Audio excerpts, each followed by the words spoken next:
Hi, hey, what's up? It's Joe D.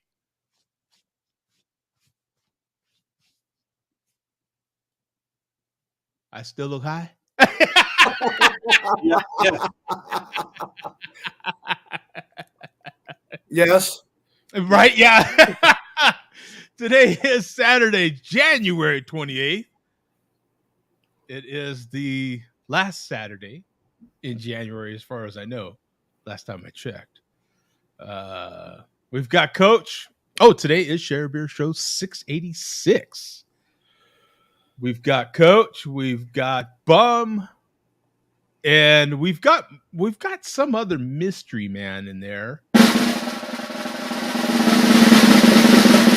He just goes by M. We'll let everyone guess who it is. We're not quite sure, but a little clue. Shout out to you, pencil neck Mark. So I don't know. Rumor has it that might be. Do us all a fucking favor, Mark. Just fucking end it. Yeah. Oh. You got the penguin suit one handy? Yeah. That's appropriate for tonight. Yeah. So Mark requested a PTO day, and so you know how it is, right? We all know how it is in today's society. It's hard to find good help. All the help these days. They don't want to work no more. We had a share a beer holiday, for Christ's sake, just 2 weeks ago, 3 weeks ago, whatever it was, 3 weeks ago. Oh, now they need more time off. You can't. You can't deny them the time off, but you can deny the paid time off. Hit them in the wallet. They'll learn. Damn right. You damn right. Thanks. That's exactly what we'll do. We'll gong them right in the wallet. Yeah, we'll hit them where it hurts. Blow that sucker all the way up. That's right. Yeah, we'll demolish that wallet.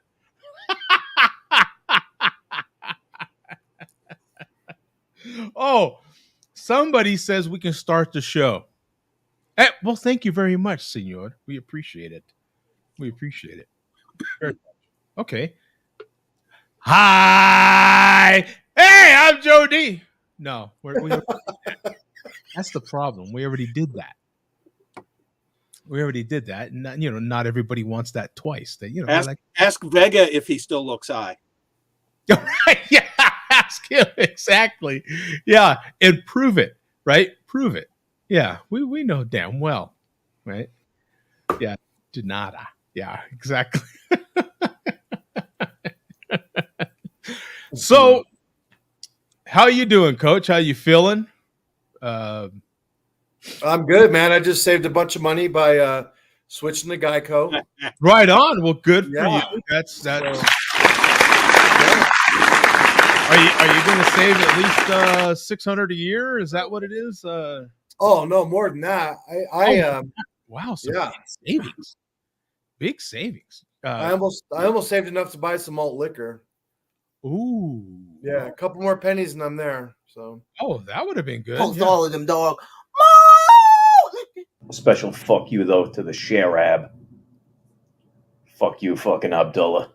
So speaking of Abdullah, title of the show is "To Be or Not to Be," and I think the people that know what that means, right? Have any idea there, Bum? To be or not to be? It's one of those things that you just hear your whole life. I never. Is it related to suicide or to exist to whether you want to continue on? I don't know. It could be in reference to, I don't know, a murder. Actually, I'm not too up on my Shakespeare. We could be there could be a murder of someone's ego on here when this challenge is met, sir. Yes, sir. We have the ultimate challenge going on here. We've got Coach versus Vega, except for Vega Might not have posted his video yet, so we're not quite sure. We have someone that is well prepared, so that is why it is to be or not to be. Ah, okay. Challenge to be, or is it not to be? That is the question, and we wonder.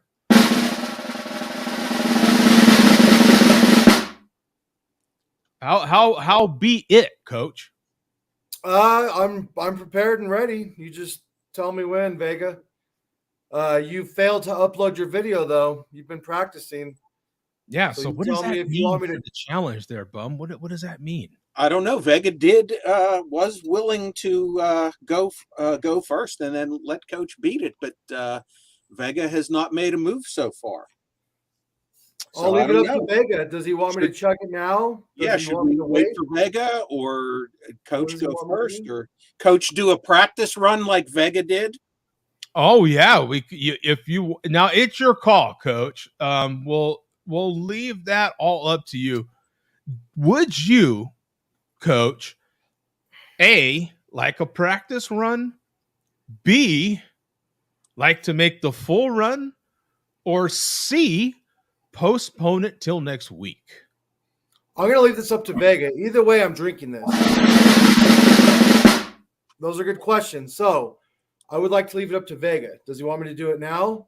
Does he want to upload his first like he said he was going to do it? Or there we go. I'll still drink this, but yeah, patience, grasshopper, patience. Well, as far as his own video. God, is that my twin? Who's that guy? That is amazing.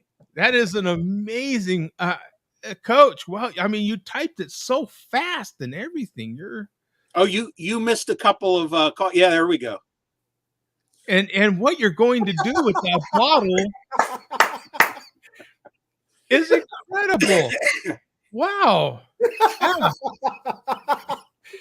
Oh, this is great. Yeah. No, that's me. That is me typing that. That's right. Yeah. That's me. Oh, I like this one. I like this comment. And then right after that, it's, you go to Vegas comment. Take your time, Coach. Right? I'm a regular Chris Angel. I can make it disappear right inside my rectum. So what challenge is it that we're going to see today? Yeah, Vega doesn't seem to be too worried about it. Yeah. So it went from seeming like these things were imminent. Like we had to absolutely nail this challenge down and it needed to be done yesterday. So now just take your time and slow down, grasshopper. Right? But chug. Yeah. And now we don't know what it is. Coach says he's going to make it disappear in his rectum. I don't know. That's goddamn. Well, I'm really confused. Coach is sending mixed messages now, man. I think I'm good until about right here, and then that's going to start hurting. Right about there, Right. Right. It once you get past that, and then you get to the main, that's the challenge. Right? Maybe I should start on this end so this feels better. Yeah. Little relief. That'll lead to the suction though. Yeah. That's when it gets sucked in there, So I'm going to assume Vega doesn't want me to do this right now. If he does, I'll do it, but I'm drinking it either way. We're doing this either way, but hey, there's Andy. Talking about disappearing, can someone get rid of my mother for me? My God. God damn. Oh, pay-per-view. Oh, okay, so he's making content for the pay-per-view. Well, thank you very much, baby. Okay, so is it safe to crack it then, at least? Yeah, you know what? Do you want to make it a full practice run, or do you want to just enjoy your Mickeys? Oh, I'm just going to enjoy it. Okay. Yeah. Okay, I was going to get the stopwatch ready here, but if you're just going to enjoy it, okay. Well, it's up to Vega. It's what he wants. No, And- he's and not ready. He's not ready yet. You know how he is, Tom. Okay. These guys are always putting it off, right, Tom? I mean, And- It matters how fast you're going to enjoy it. You know what I mean? right? Yeah, that's true. All right. Well, we'll wait. We'll let this build up another week.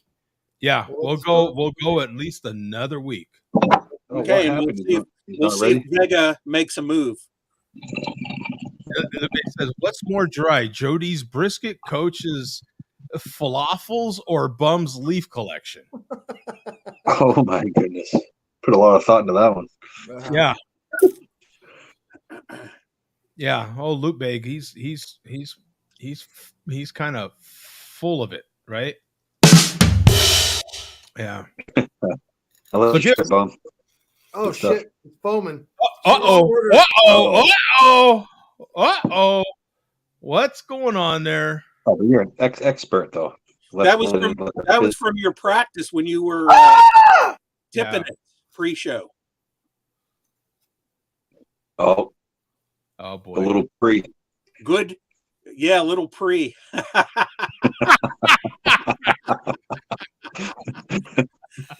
Good thing this wasn't for official. Good thing. That's Yeah. true. We'd already have an issue. Yeah, we'd have a huge. Okay, so actually, it was good that we had this opportunity, Coach, because now you know. Uh-oh. Uh-oh. Oh, okay.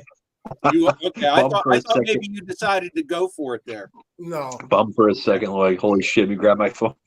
No, I think he was just trying to get rid of the foam part up there. Yeah, that's still Oh, beer. now you know that you need to buy a bottle at least a day ahead of time. Let it sit Mm. in the fridge and don't mess with it until you open it. Right? That's How's it delicious. taste? Great. Is it good? Yeah. You change the name to Mickey. Hey, that's like tell me not the most gangster name ever, Mickey, right? Like an Italian mobster named Mickey. Mickey. Yeah, there's another name that I like too. Like there's a couple real Italian mobster names out there. That's a total Seinfeld reference, by the way. I'm gonna slip him a Mickey. Isn't that great? Remember? Oh yeah, that's been around for decades. Here. I know, but so, if you're a Seinfeld fan, come on. Yeah. So George was gonna slip his boss a Mickey, and he was having Elaine distract him with all her talk of being nude and all this stuff, and then George slipped him a Mickey in his drink. And he was all proud that he was slipping him a Mickey.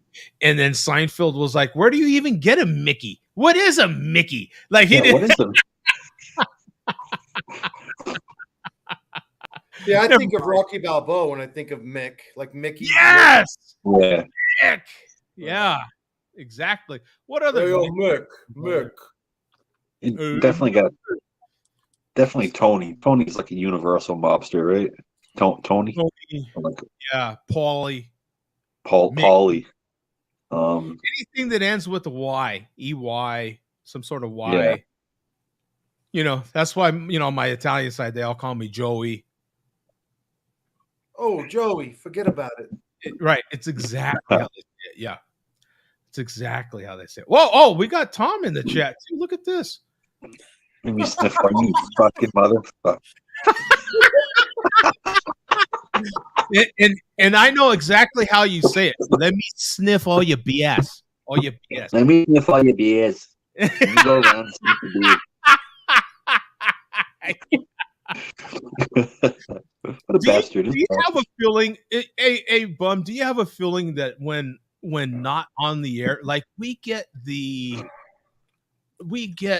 kind of washed down Tom when he comes on air? Like when he's off air, do you feel like he goes full out, park the car on, you know what I'm saying? He goes back to Boston, actually. No, are you saying that Tom doesn't wash unless he's on the show? Yeah. Yeah. I wait till I pamper myself before I get on the show so I can look good for you guys. Yeah, I think he kind of he dials down the accent a little bit so that we can all understand, and then he goes full Boston. He goes back to Boston when he's off air, like full pot, Yeah, Joe. Screw those Dodgers, right? Right. Who cares about those Dodgers? Exactly. Go Boston. Yeah. Boston Tom. Yeah. Dude. Yeah. Boston Twom. Yeah, he actually brings some R's back into his vocabulary when on air, and then off air, the R's are gone. They're just they disappeared. Right? When I'm in my natural habitat, it just happens. Yeah. When I'm with all the New Englanders. Yeah.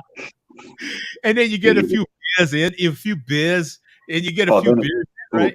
Oof. Once you get a couple beers in you, it's nonstop. Vega has a question for Tom. Who does? Vega does. Oh, What kind of question? Tom, what's the go-to strain in Boston? Yeah. Oh, I don't even know anymore, to be honest. Every time I go, there's another cryptochronic, hypnotic, some bullshit. I don't even. Let me think.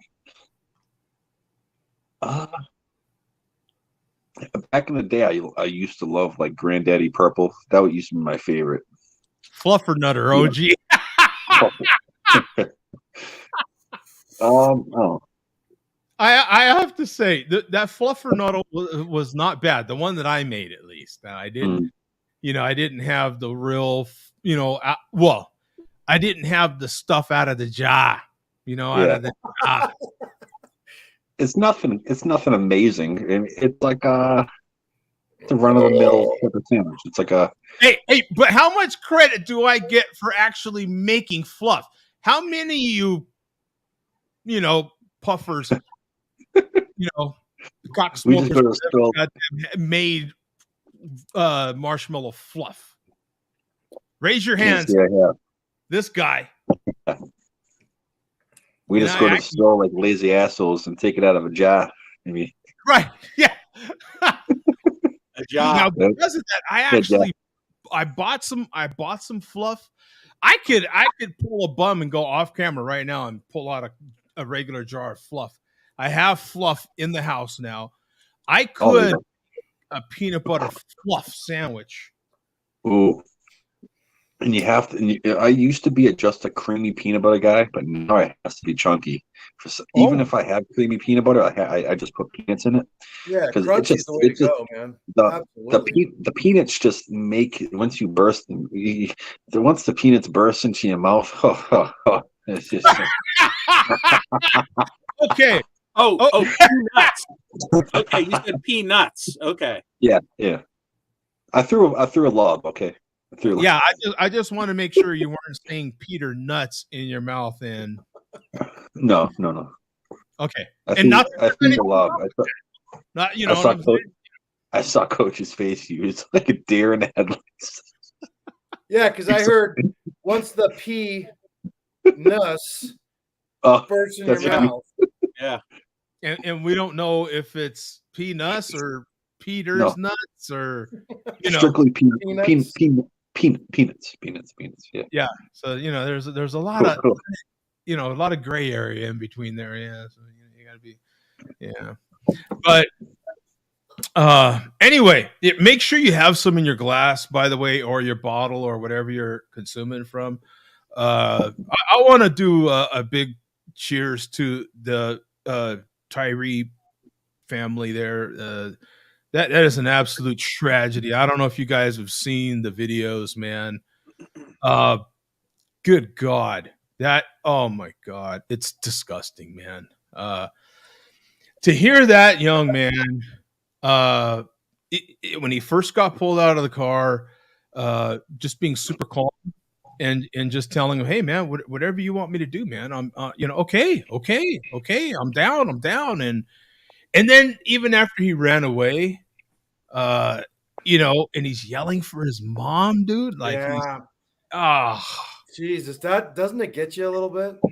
A little bit. My God. So I ain't gonna go too much more farther than that. I want to do a big salute a big cheers, man, to that family. That's oh my god. And you know what? This may sound a little weird, and maybe I'm going too far. But I want to give a salute to the suspects' families. How do their families feel right now, bro? You know what I'm saying? Like you're proud that your son's a cop and you think they're doing good, and then you see that crap. You imagine Yeah. being and what about their kids, bro? Now their kids got to go to school. You know what I'm saying? And everybody in that area knows who they are. And this is Vegas area. Actually, Vega don't live too far from there. It's got to be a hot button issue in his area. That's where he's at. I can't imagine being, one of those kids of the suspects and having to go to school after this weekend, and everybody's seeing the video and that you know cop what I must mean? be on. Cop must be on leave, right? Deal. Oh, they fired him. Oh, they fired him. Okay. Yeah. Man. They No, fired. They went the to jail. Yeah, they're already out on bail. They fired him, the 5 cops and the 2 paramedics. And that's not all. They're still working on the rest of them. But yeah, I seriously cannot imagine what those families are going through either. You know what I'm saying? There's a lot of losers here. A lot of losers. How old was the kid? The guy? 28? 28, 29? Yeah. I think so. That sucks, man. Yeah. He was a skateboarder. We know how we love our skateboarders here. We support our skateboarders, especially if they can fart really good. Oh, yeah. You know what I don't understand, Joe, is the mob mentality took over there. And those guys anyway. No, you're fine. I just wanted to add something to that. The one rumor that's going around right now, and hear me out, okay? That now the cop that pulled him over didn't call it in. One of the other cops turned off his camera. Oh. The rumor is, and if you notice from the video, he's at the stoplight in the middle lane in a major intersection. They didn't pull him over. They were looking for him. The rumor is that he might have been sleeping with one of those guys' wives. Yeah, I did hear that. Yeah. And so that is the reason they were 0 to 100 from the jump. Yeah. There had to have been something. Yeah, there had to have been something, right? Yeah. People just don't do anything like that. Well, and that makes, that's a reason. It's a terrible reason. It's a terrible reason. It's not a good reason, but no. to kill the guy and then to handcuff him and sock him in the face 5 times, like, give me a break. If that's what happened, that guy should have just left his wife. Move on, man. Yeah. I can't with these guys, man. I've got some experience in this category. And although I didn't necessarily, my ex slept with a whole bunch of people. If you guys didn't get in line on that one, that's, sorry for you. It definitely was open for business and you missed your opportunity. But you never know, actually, it might still be open for business. Get a ticket. They're taking numbers. Get a rain check. Jesus. But I wasn't necessarily mad at any of those guys. I was definitely mad at my ex, right? And some of those guys were single. They weren't having the affair. She was. Well, what if they didn't know? I mean, well, that's just it. We don't. And by the way, it's allegedly. We don't know. This is one of those internet rumors right now. So none of us. Check TikTok. It's usually pretty reliable. Let me check our TikTok. Yeah. That's go to Facebook. Yeah. Oh, thank you, James. Appreciate it, my friend. You might as well. I hope you were closer to the single digits and not back in the double digits because from what I hear, it gets a little messy back there. Well, that's explains the 29 in his name. Yeah.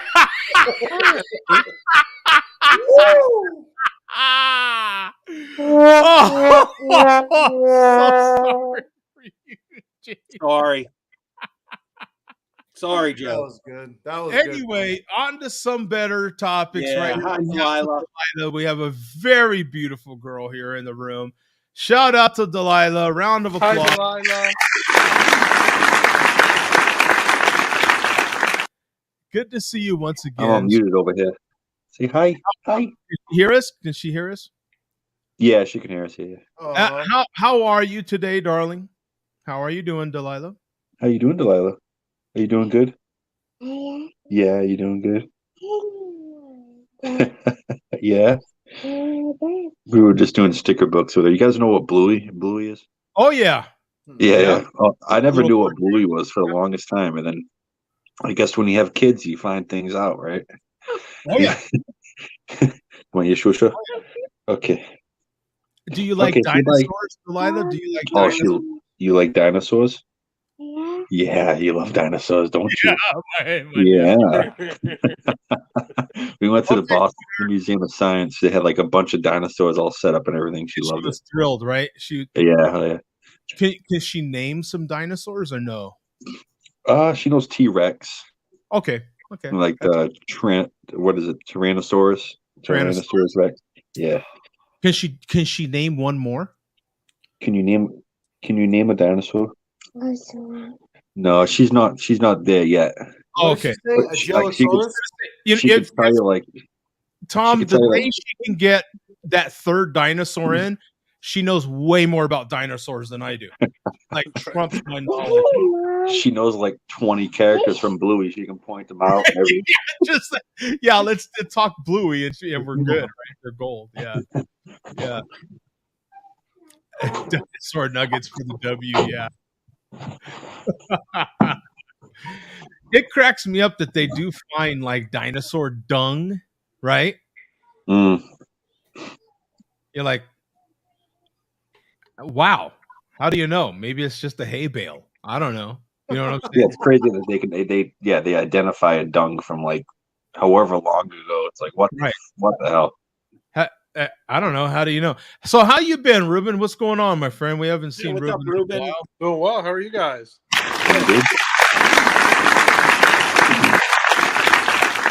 You have the floor, man. You're looking good, very handsome. I have a little soft chub just looking at you already. That makes two of us.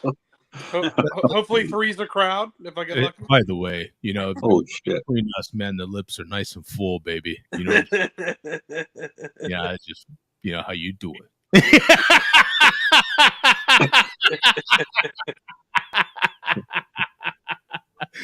What are you drinking, my friend? What are you sipping on? I am having dripping on the cheap from Apple. Nice. You be It dripping. continues. Yeah.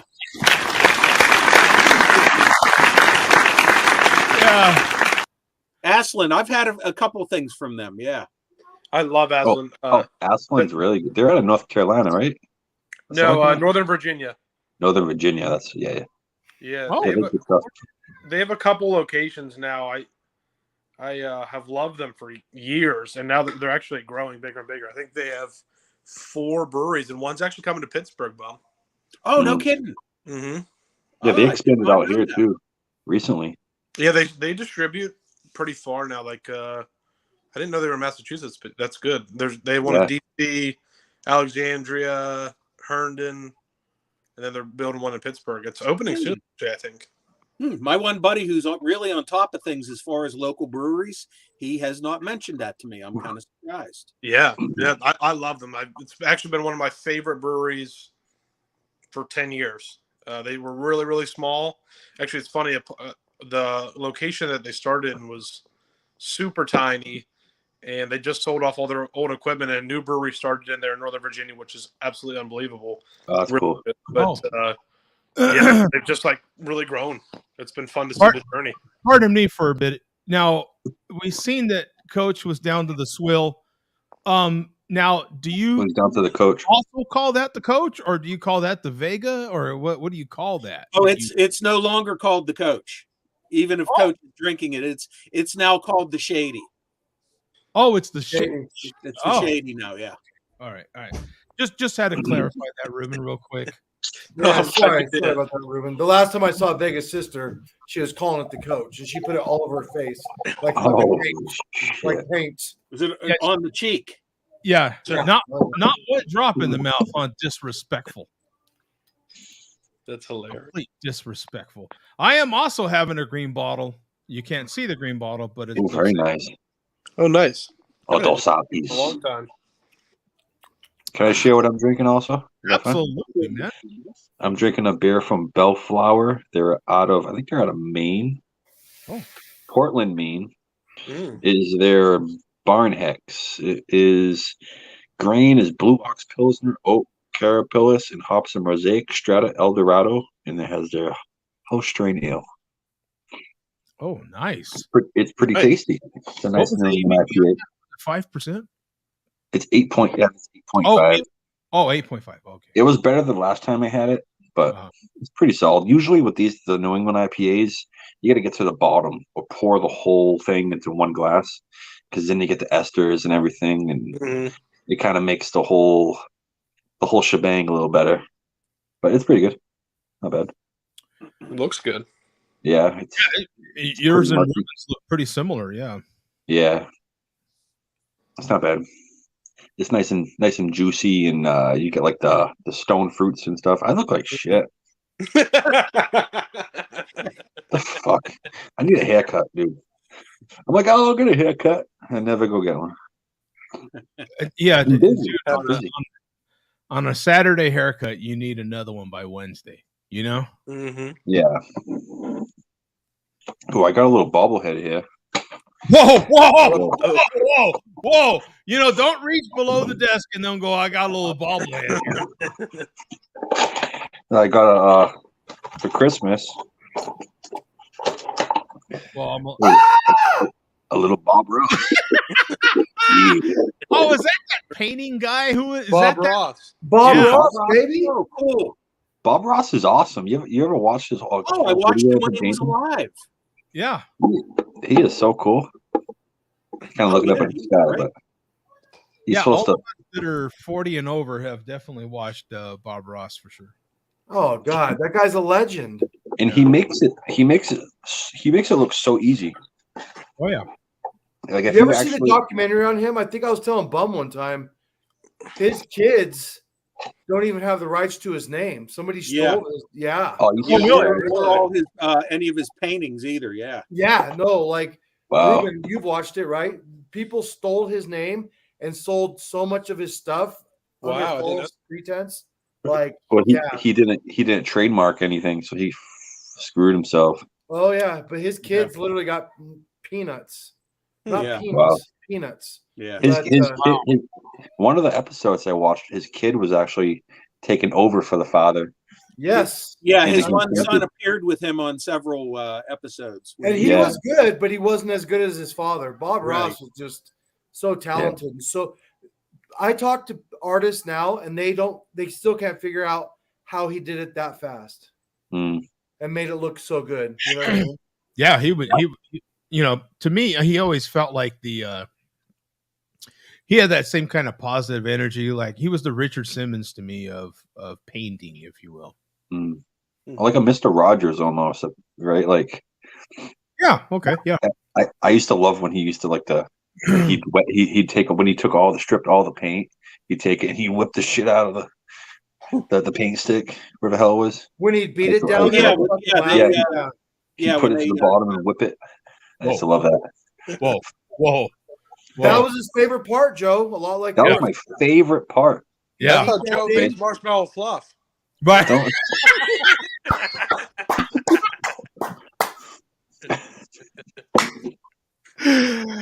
F you, Ruben. F you having a great line like that. You're supposed to put it in the chat so I can say it. Oh, you bastard. It's been a while. was a great line, man. Oh my god. Yeah. Oh, yeah. So you obviously heard the part about the marshmallow fluff. Yeah.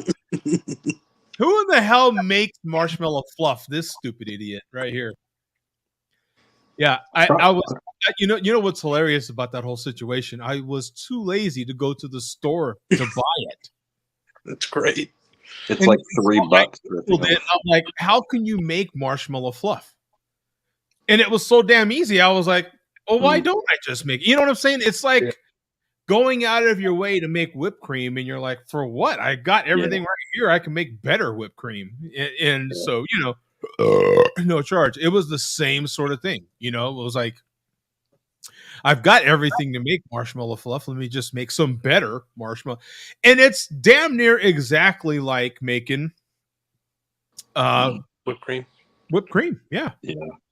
It's basically what you're making is basically icing for a cake. You're making meringue.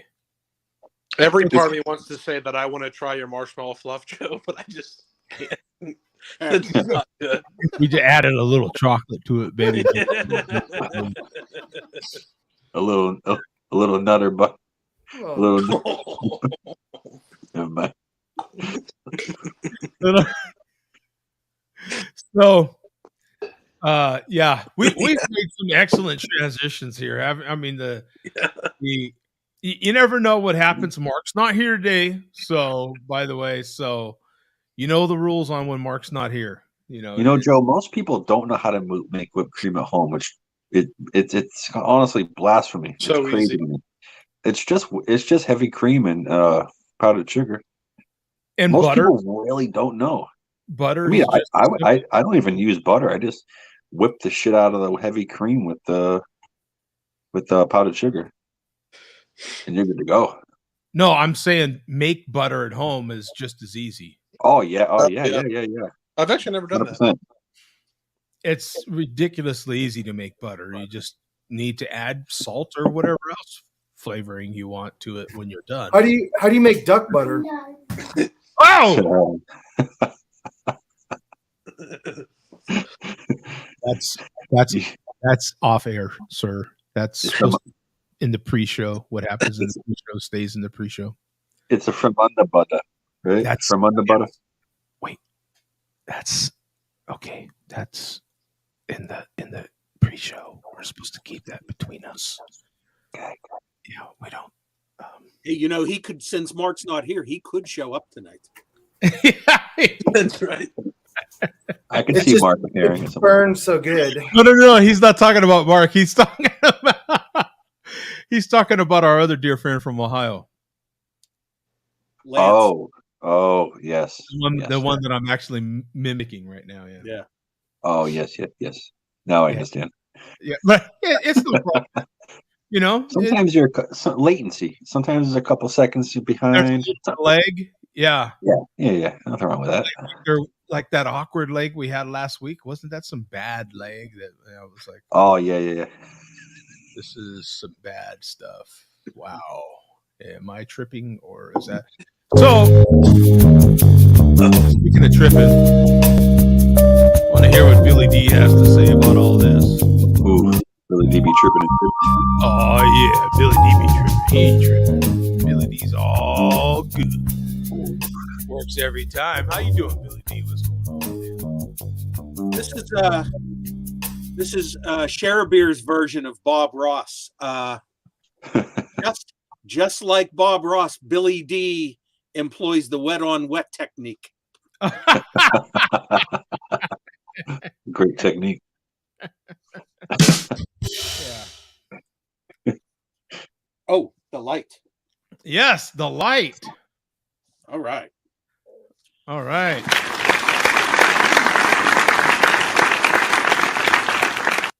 Okay, and now to the beer. Now, still working on the J Vega challenge. If you're not familiar, Ruben, I got to finish 51 different brands in 24-ounce cans before J Vega turns 51 first week of March. So I just finished something that was discontinued a year ago as part of that purge. Huh.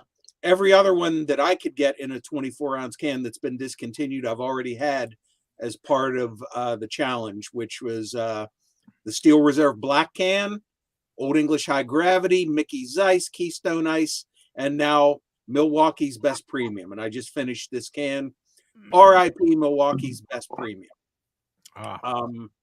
This was 24-ounce can number 42.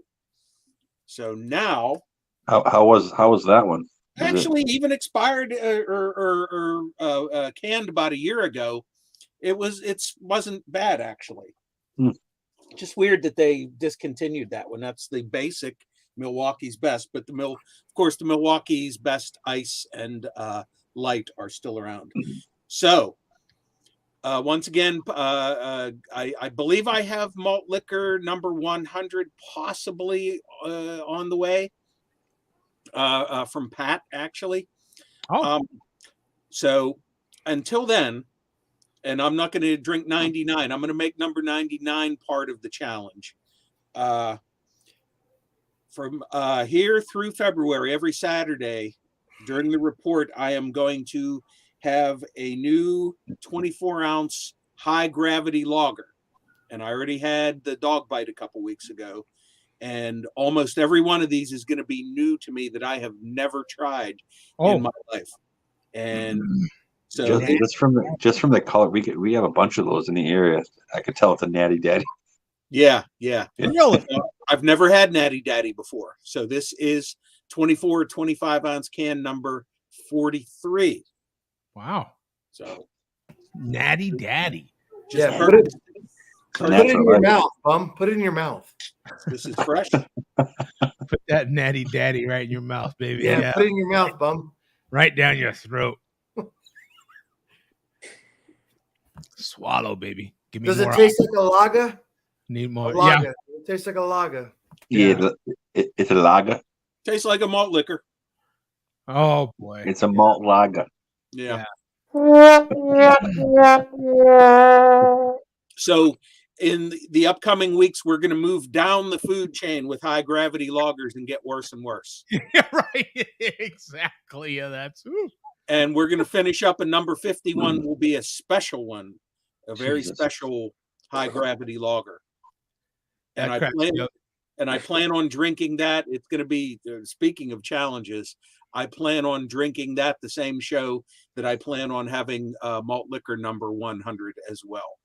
I got a question for you, Bum. Do you think you've drinking a variety of malt liquors more than the people in the malt liquor society, or maybe you've got a shit ton of different ones? Oh, I think I have more than the chairman, because the chairman just limits himself to what he can get in his area. Yeah, and the chairman just recently had high gravity hurricane for I think the first time ever, possibly. He got that when he met up with Havana. But some of the old timers like Fear and the veterans, no way. But as far as packaging types, as far as different cans and bottles, I don't know. Maybe I have.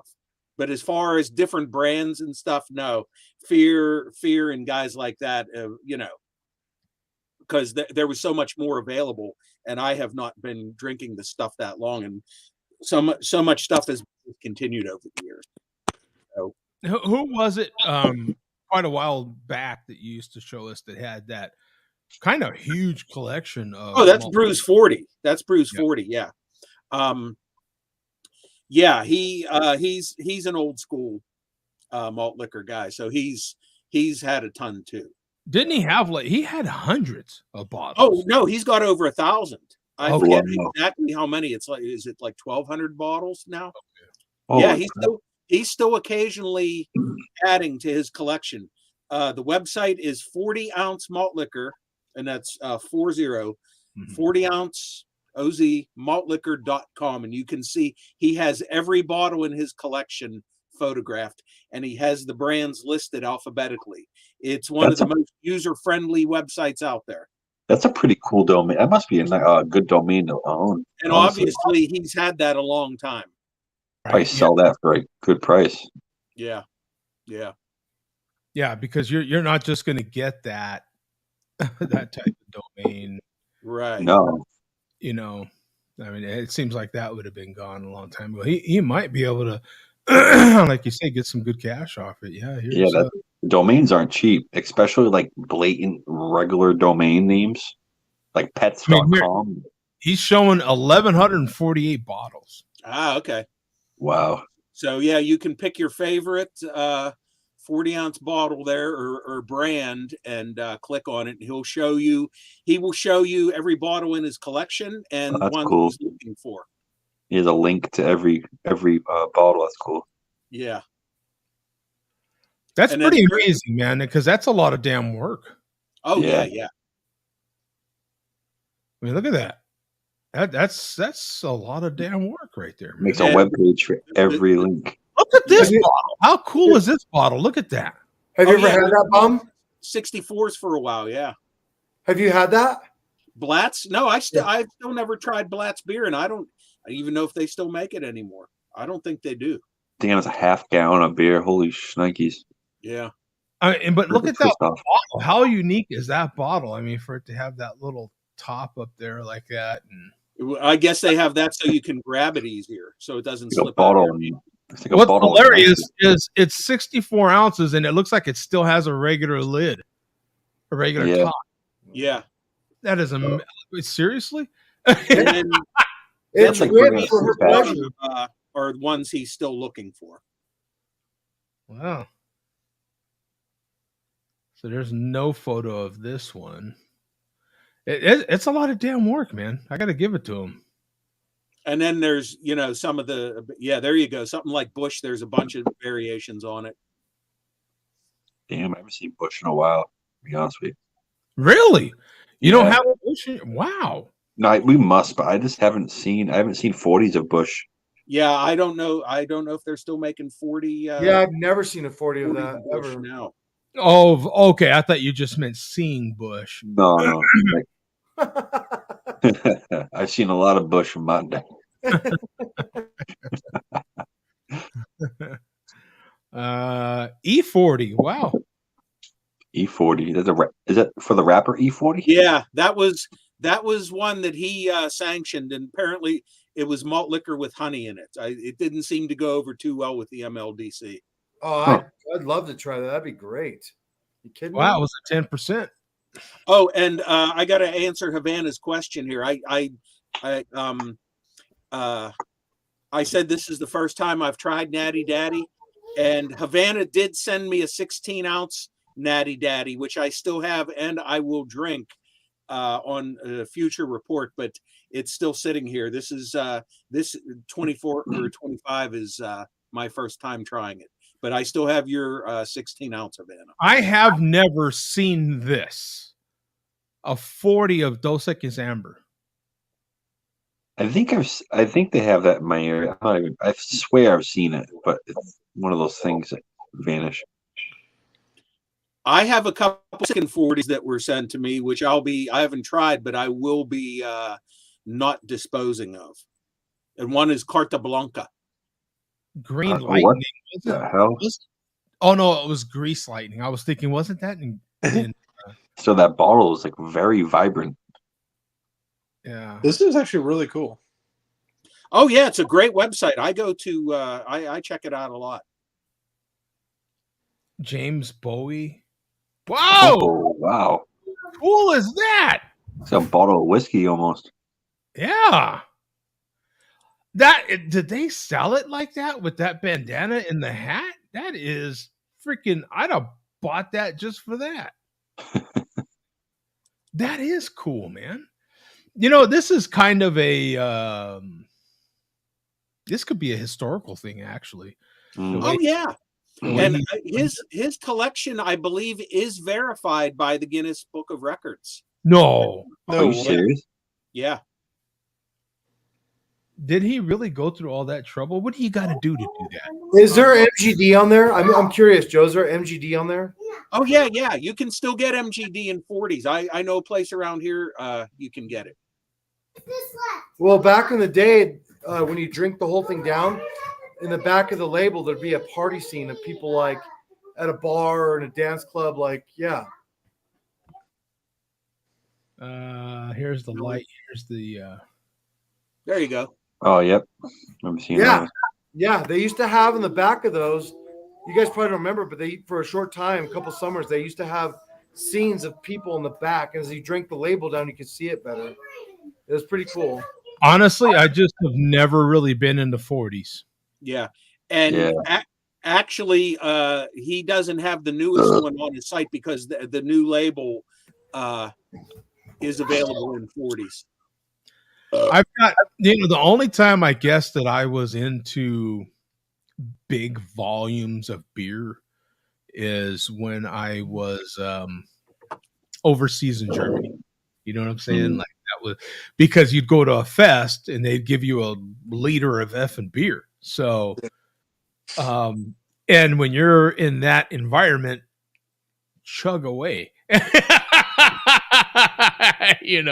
No, I get it. I can't remember the last time I've had a 40. So yeah, I get it, man. Hey Joe, did you ever notice like the Germans like being able to hold their alcohol? Oh, it is unquestioned how the whole culture of drinking is, at least then. You know what I'm saying? Those worlds are different now, even in Germany, I would assume. But I would think as deep as it was in their culture as far as drinking, that part might not have changed. The amount of alcohol I can consume personally compared to then, I've never been able to drink as much as that period when I was in Germany. And I still couldn't hang then with how much those cats could drink. I mean, it's in there. It's just in their culture. At the time, and this is, God almighty, you're talking, the late 80s, early 90s, beer was cheaper than water. And that is, I mean that sincerely. Like, let's say you were going to go to a vending machine and they had beer machines. If you were going to choose between beer and just bottled water, they had beer cheaper than the water. Wow. I mean, beer, if you had a contractor at your house or something working and they took a 10-minute break, they whipped open a beer. Like, beer gardens everywhere. I mean, if your small little town of, I don't know, 50, 60, under 100 people or right at 100 people, has a brewery and nothing else, not even a post office, for Christ's sake, then I guess your culture is a little into beer.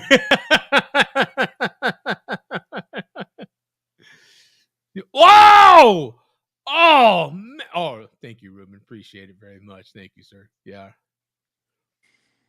That's, complete jealousy. That's just not even right. Sharon is Karen. Let's see. Oh, another Mickey's. Going for the 52-ounce club or the 5200 club. Yeah, you know what? Out of all the malt liquors, the Mickey's, in my opinion, is the one that's the easiest to drink, I suppose, if you have to go down that road. Oof. You're getting a little bit of that Mickey sting. No, the 40 took it away. Now I'm just feeling myself. I feel good. Whoa. Hey, did I ever tell you guys I love you? Whoa. Oh boy. Yeah. Guys. That's the key when someone's drunk. When they're Okay, are you feeling yourself while telling us that you love us? Yes. Well, yeah, but of course I wouldn't have any other way. Yeah, of course. Oh my God, yeah. Don't feel yourself too much. I hear children, please. Yeah. Ruben, let me see those eyes. Whoa!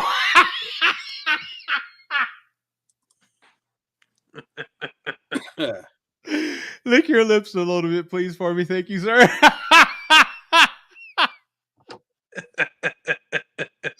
Okay, so Bum, get us out of this mess, man. Yeah, we got news. We don't have a whole glut of news this week, but we got something, including major inside information. We'll get to that in 1 second. Oh, nice. First thing I want to announce is that January is not over, but dry January is over for 40 ounce fear.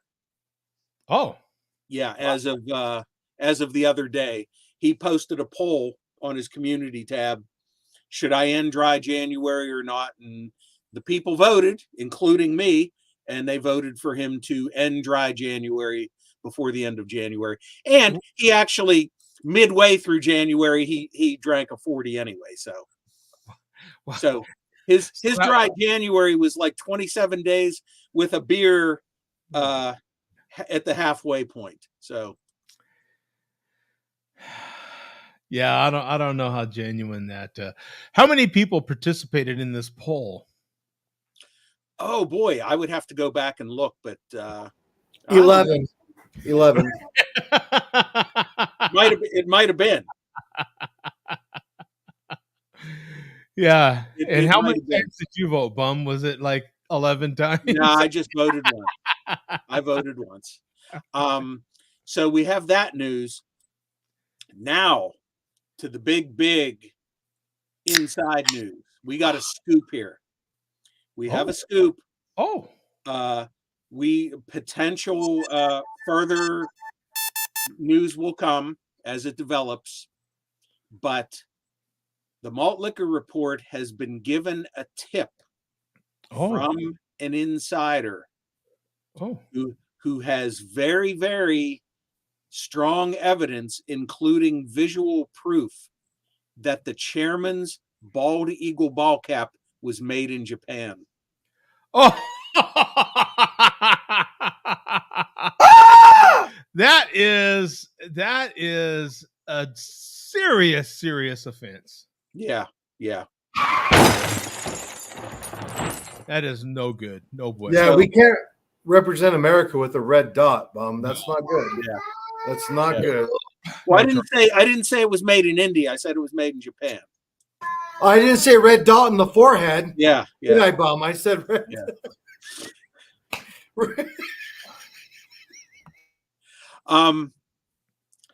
So since we were a little bit short of news this week, we are going to feature somebody that I'm ashamed to say we have not shown on the Malt Liquor Report before, and that is my fault.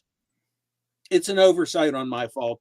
This is somebody that deserves to be seen, maybe because he doesn't make any waves, he doesn't he doesn't get involved in the stuff, but he is certainly a Hall of Fame malter, and that is the Golden Walrus. Anybody know the Golden Walrus?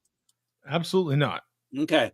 Well, the Golden Walrus holds the record for most 800 clubs, which is, the 240s in under 10 minutes. Yeah. And so we're just going to post his most recent 800 club. And Joe, if you want to, you can play this video at double speed or however you want to do it. Start wherever you feel like starting. It's under 10 minutes. And you can just watch however much you want to. So this is 800 club number. Does that say 108? That's 108. How many he's done it. And you would think if he would be able to consume what he does, he would be a big fat guy. But look at him.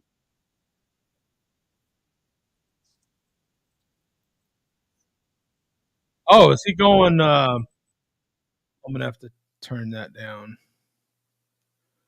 So he's going. What kind of salsa does he have here? Thank you very much.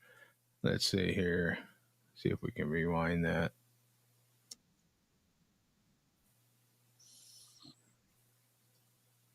It's hard to read. Oh, you could read it there. Anyway, I don't know why I get stuck on these stupid things, but I do. This is something. I've not seen that brand. Oh, is that bean dip? That's bean dip. When's the last time you had? Is that the Frito-Lay version of bean dip? When is the last? That's the bean dip. That's the dip that they have when you go buy the chips. They have it on a stupid little rack below the chips. That is the salsa and everything to stay the hell away from, isn't it? Like isn't that like your first indication? You're like, oh no. Yeah. But you know what the bean dip is. For some reason, I have bought the bean dip not just once or twice, or even I've bought it a bunch. I have to admit, and it's not great, but it's it's. What do you put in the bean dip, Joe? Well, it's like American Pie. Just Oh, good God.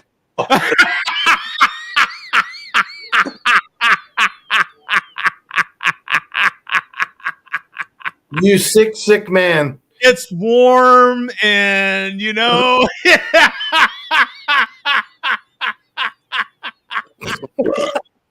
Goddamn Joe, man. Yeah, this one time at band camp, it was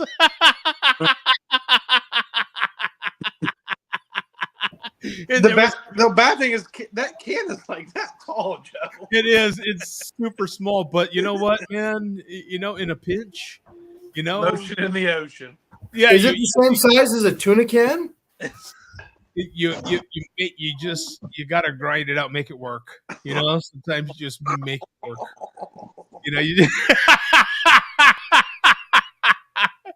Anyway, let's get back to him and his bean dip. That's a Green Label. That's some kind of special nastier bean dip, isn't it?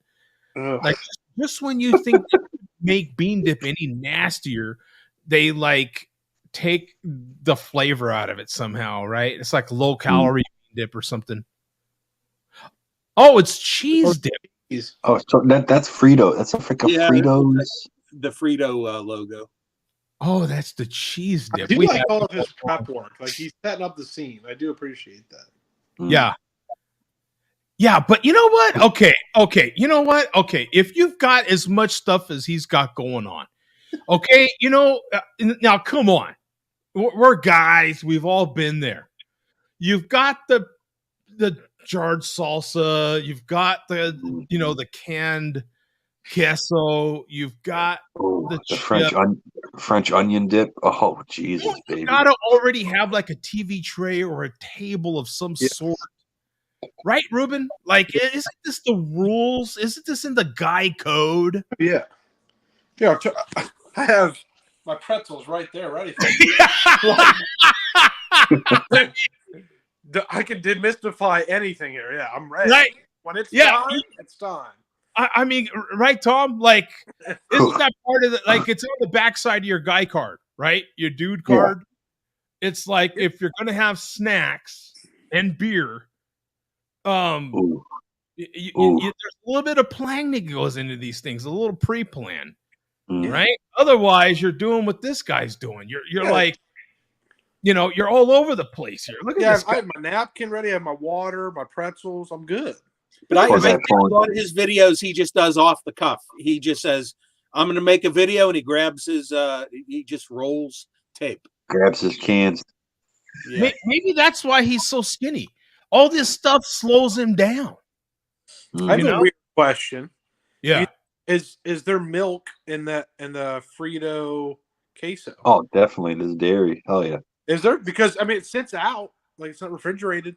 No. I don't know. I got a feeling the Green Label might be jalapenos. Yeah, that's what I would thought. Like chili. Definitely some kind of preservative. There has to be some type of cheese. He's scrambling around. He's really trying to. He's got salsa all the way over here. Yeah. And then he's got some kind of queso all the way over here. The chips are all the way over here. You got to consolidate, right? I mean, right, Tom? Like what? You got to put everything in one area and then pick up. Yeah. How are you ever? I'll give him props for having Fritos scoops. Scoops are Oh, those are bomb. Yeah. Scoops aren't bad. I honestly can't remember the last time I personally had them, but when you have them, okay, all right, okay, no complaints there. And the curtains are matching the drapes here. He is all Fritos here, right? Damn near. The salsa. The salsa is not. He should have just got the salsa from Fritos as well. But he's scrambling around. Okay, I got to finish this and see what he ends up doing here. His head's on a swivel. Yeah, look at all the. Okay, he needs a table right in front of him. Oh, this guy's killing me. Look at this. He's also in an oversized chair. Like he can fit some things around him. Look at. Okay, you know what? Okay, Ruben. To that point, he put the lid here. The lid. Yeah, not the Why pressure not put cargo. the damn Kessel right here and the salsa on the other side? He's a tiny fella. He's not going to bump it. And then you can tuck in your lap. Exactly. Right? You can.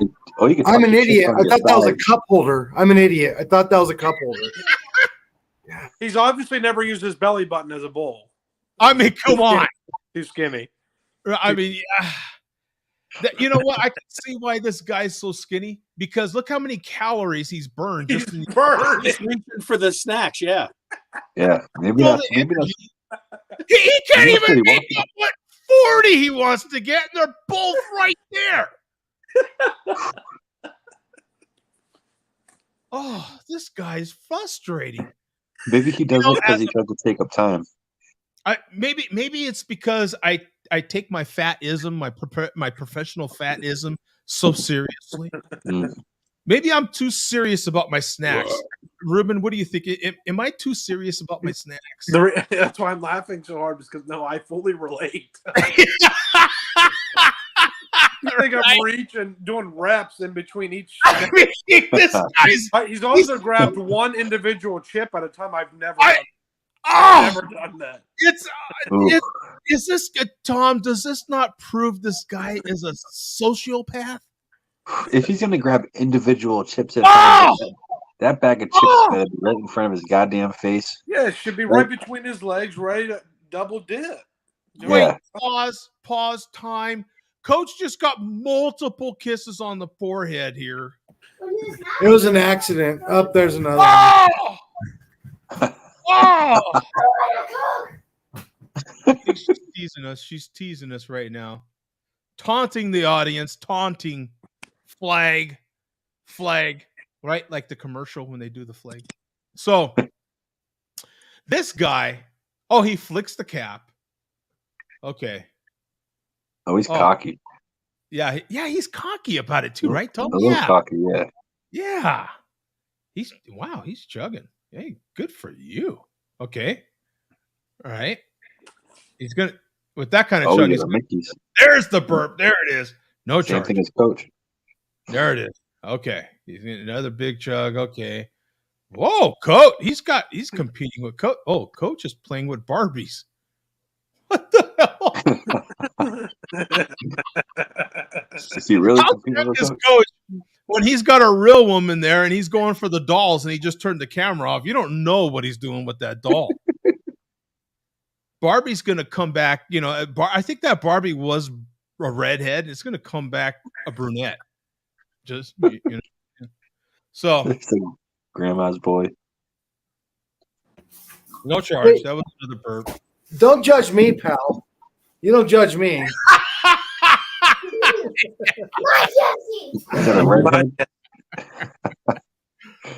I got to finish seeing this guy's process. I am seriously frustrated by this guy's process. I would throw so many. Who's the referee here, Bum? Who's the referee? The 209 Jay Jones, who is not in the chat tonight. We have to get him on this one. There is so much. He's slugged that. You got to give him credit. He drank that quick. Yeah, he did. I want to see things, Ruben. We need to go. He drank the whole thing. He drank that whole 40 within a minute. Wow. Oh, he did that on purpose because he knows the Jay Vega situation, I feel. Oh, no. He's been doing 800 clubs for forever. Oh, all right. Never mind. Okay, and then another single chip. I think this guy's 3 chips in. Oh, he's got another 40. 3 chips, no salsa. Is it safe to say he's a bachelor? Holy crap. Wow. And he might be a bachelor. He's got grandma. Not sure. Can you guys hear him? I can't hear him. No, he was He's not playing the audio. Oh. He was playing the music. Yeah, see, he's still playing music. I get flagged every show. I'm just trying to keep one show where it's not getting flagged. What do you want to hear, Tom? I don't know. Oh, yeah. Now he moves the these chips chips again. delicious. Yeah. Frito-Lays. Oh. I can speak for him. Yeah, Go let me for it. move my guitar over here. There's my gay porn. Let me move it over. Let's turn that down. I'll go back and grab my 40. Yep, here we go. Yeah. Yep. Cheers, Mom.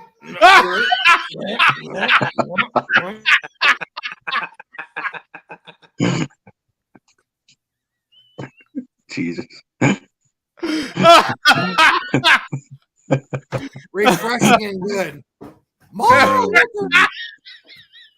240s in 10 minutes is fast. And it's not even 10 minutes because That's fucked up, dude.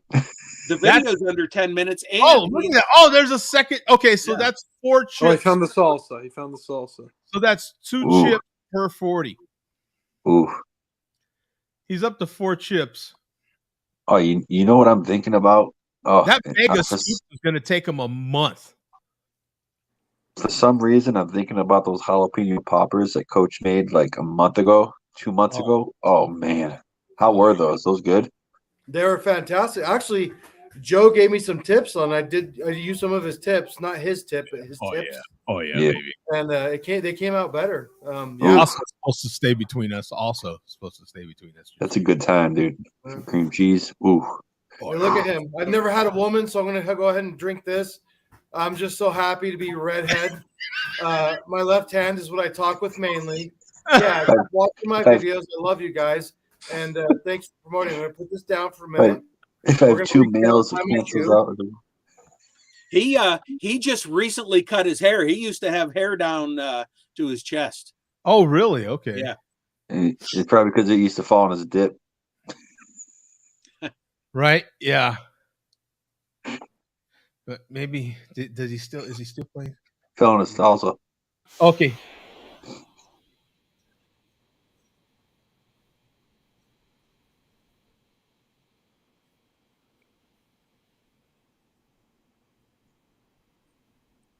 I would love to have him on the show so we could talk about his freaking process. Like, this guy's burning more calories per chip. Like he's a. It's a total freaking mess. He needs to put the camera away from him, like 3-4 feet, and put a table in front of him. Oh, right, Tom. Oh, he's got other videos in other settings. Who's skinnier, him or Mark? Ooh. Mark's definitely in better shape, 100%. Oh yeah. Yeah. Mark exercises for sure. Mark's a beast. But this guy exercises clearly too. With Marge Simpson, right? Did you like that earlier? Yeah. That was Yeah, hilarious. I gotta give it to Walrus here. He definitely he's in some shape. He's in dipping shape. Yeah. He's had a solid 6 chips here. I realize why I'm fat now. Like I grab handfuls. Right. And I just That bag would be half gone by now for me. I'll tell you right now. Yeah. There's no question. You know how you go for the 1 chip and then you end up going 2 chip, 3 chip, and then you're like, I should just go for the 1 chip because I can still get the same flavor, but then you go 3, 4 chips at a time. Yeah. Scientific method. Yeah. So how often, like you're in the mood, right? Your chips and dip. How are you going all in? The dip and just that chip is just all in, or are you cutting that sucker in half? You know what I'm saying? Are you putting just enough dip on there and then biting the chip where the dip ends and then going in again? Double dip. You gotta go full chip. You go full chip. Going full all in and then whack. Yeah. Like I full like to piece. make a little sandwich, 2 chips. So you dip and then stick it to the other chip, and then you put it in. Oh. But we That's a don't good, double like, dip, right? No, Don't not the double chip. dip. It's Ever. Well, Two you version can double chips, dip one a dip. chip if you're the only one in the dip. Yeah, if you're the only one in the dip, you can triple dip. But you can Yeah, flip the chip you though, could right? triple dip. You can flip it I've though. never You done can go chip one big enough side, for then you can flip the chip and go to the other side. That's right. No, that doesn't work. Flip the chip. Yeah, if you have like a little bit of dip on one side, and then the other side didn't catch any of your saliva, no mouth, and then you go in for the other side. Son, I'm so goddamn fat. I eat the chip in one fucking bite, man. Give me a break. That's why I said I've never met a chip big enough.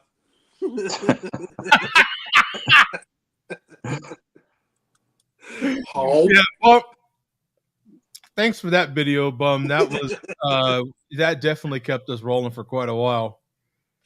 Yeah, the Golden Walrus is an interesting dude, and I kind of feel bad that we have not featured him before. Yeah. Well, he got a lot of airtime today. That's for damn. Yeah. Yeah. We give him credit. He had 2 40s within like 6.5 minutes. Yeah. Right. Yeah. We will periodically Dude. show him down the line. I'd be face down in a ditch for 240 in that amount of time. Holy Hopefully crap! he'll jump in on the show one day and we can talk about his process. God, that is disturbing. It really was. It really was. So if you could see my desk and my spread right now, and as I'm watching him, I'm like Bum here. I've got everything in hand's reach, my friend. You know, with plenty of room. we are going to move on to Jay Vega himself.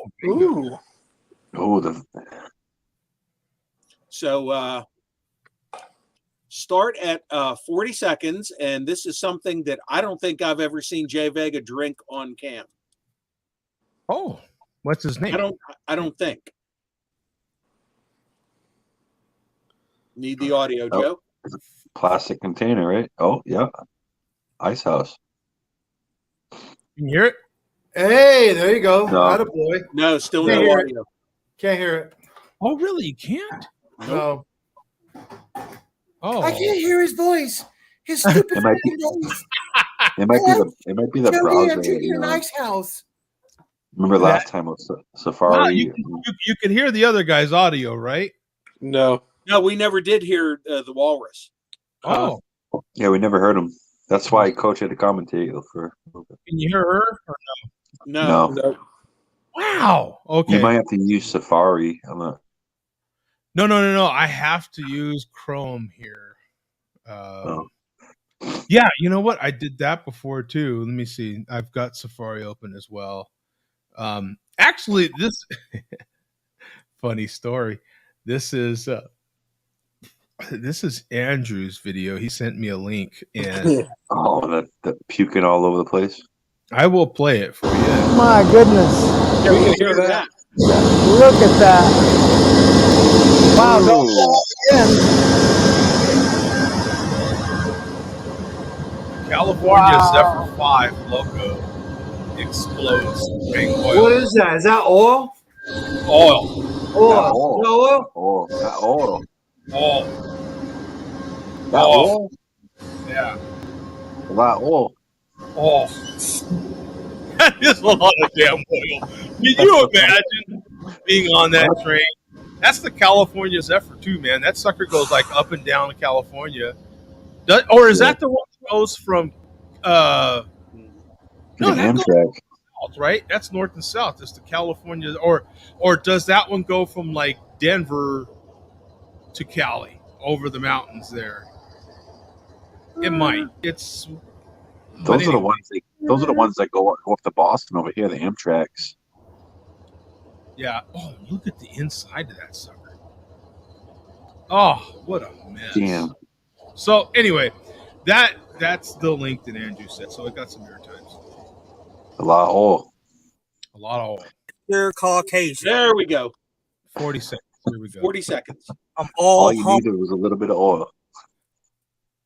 It's time to make an outhouse video. Why? Because word on the street is this is Coach's favorite brand. Says a lot about Coach now, don't it? He's not wrong. He's not wrong. Oh, now I think you can get away with playing this music, Joe. I think you can. This was new to me. Is anybody familiar with the Rappin' Duke? Rappin' Duke? Yeah, this is great. This is apparently according to Vega from the 80s. This is great. Not malt liquor.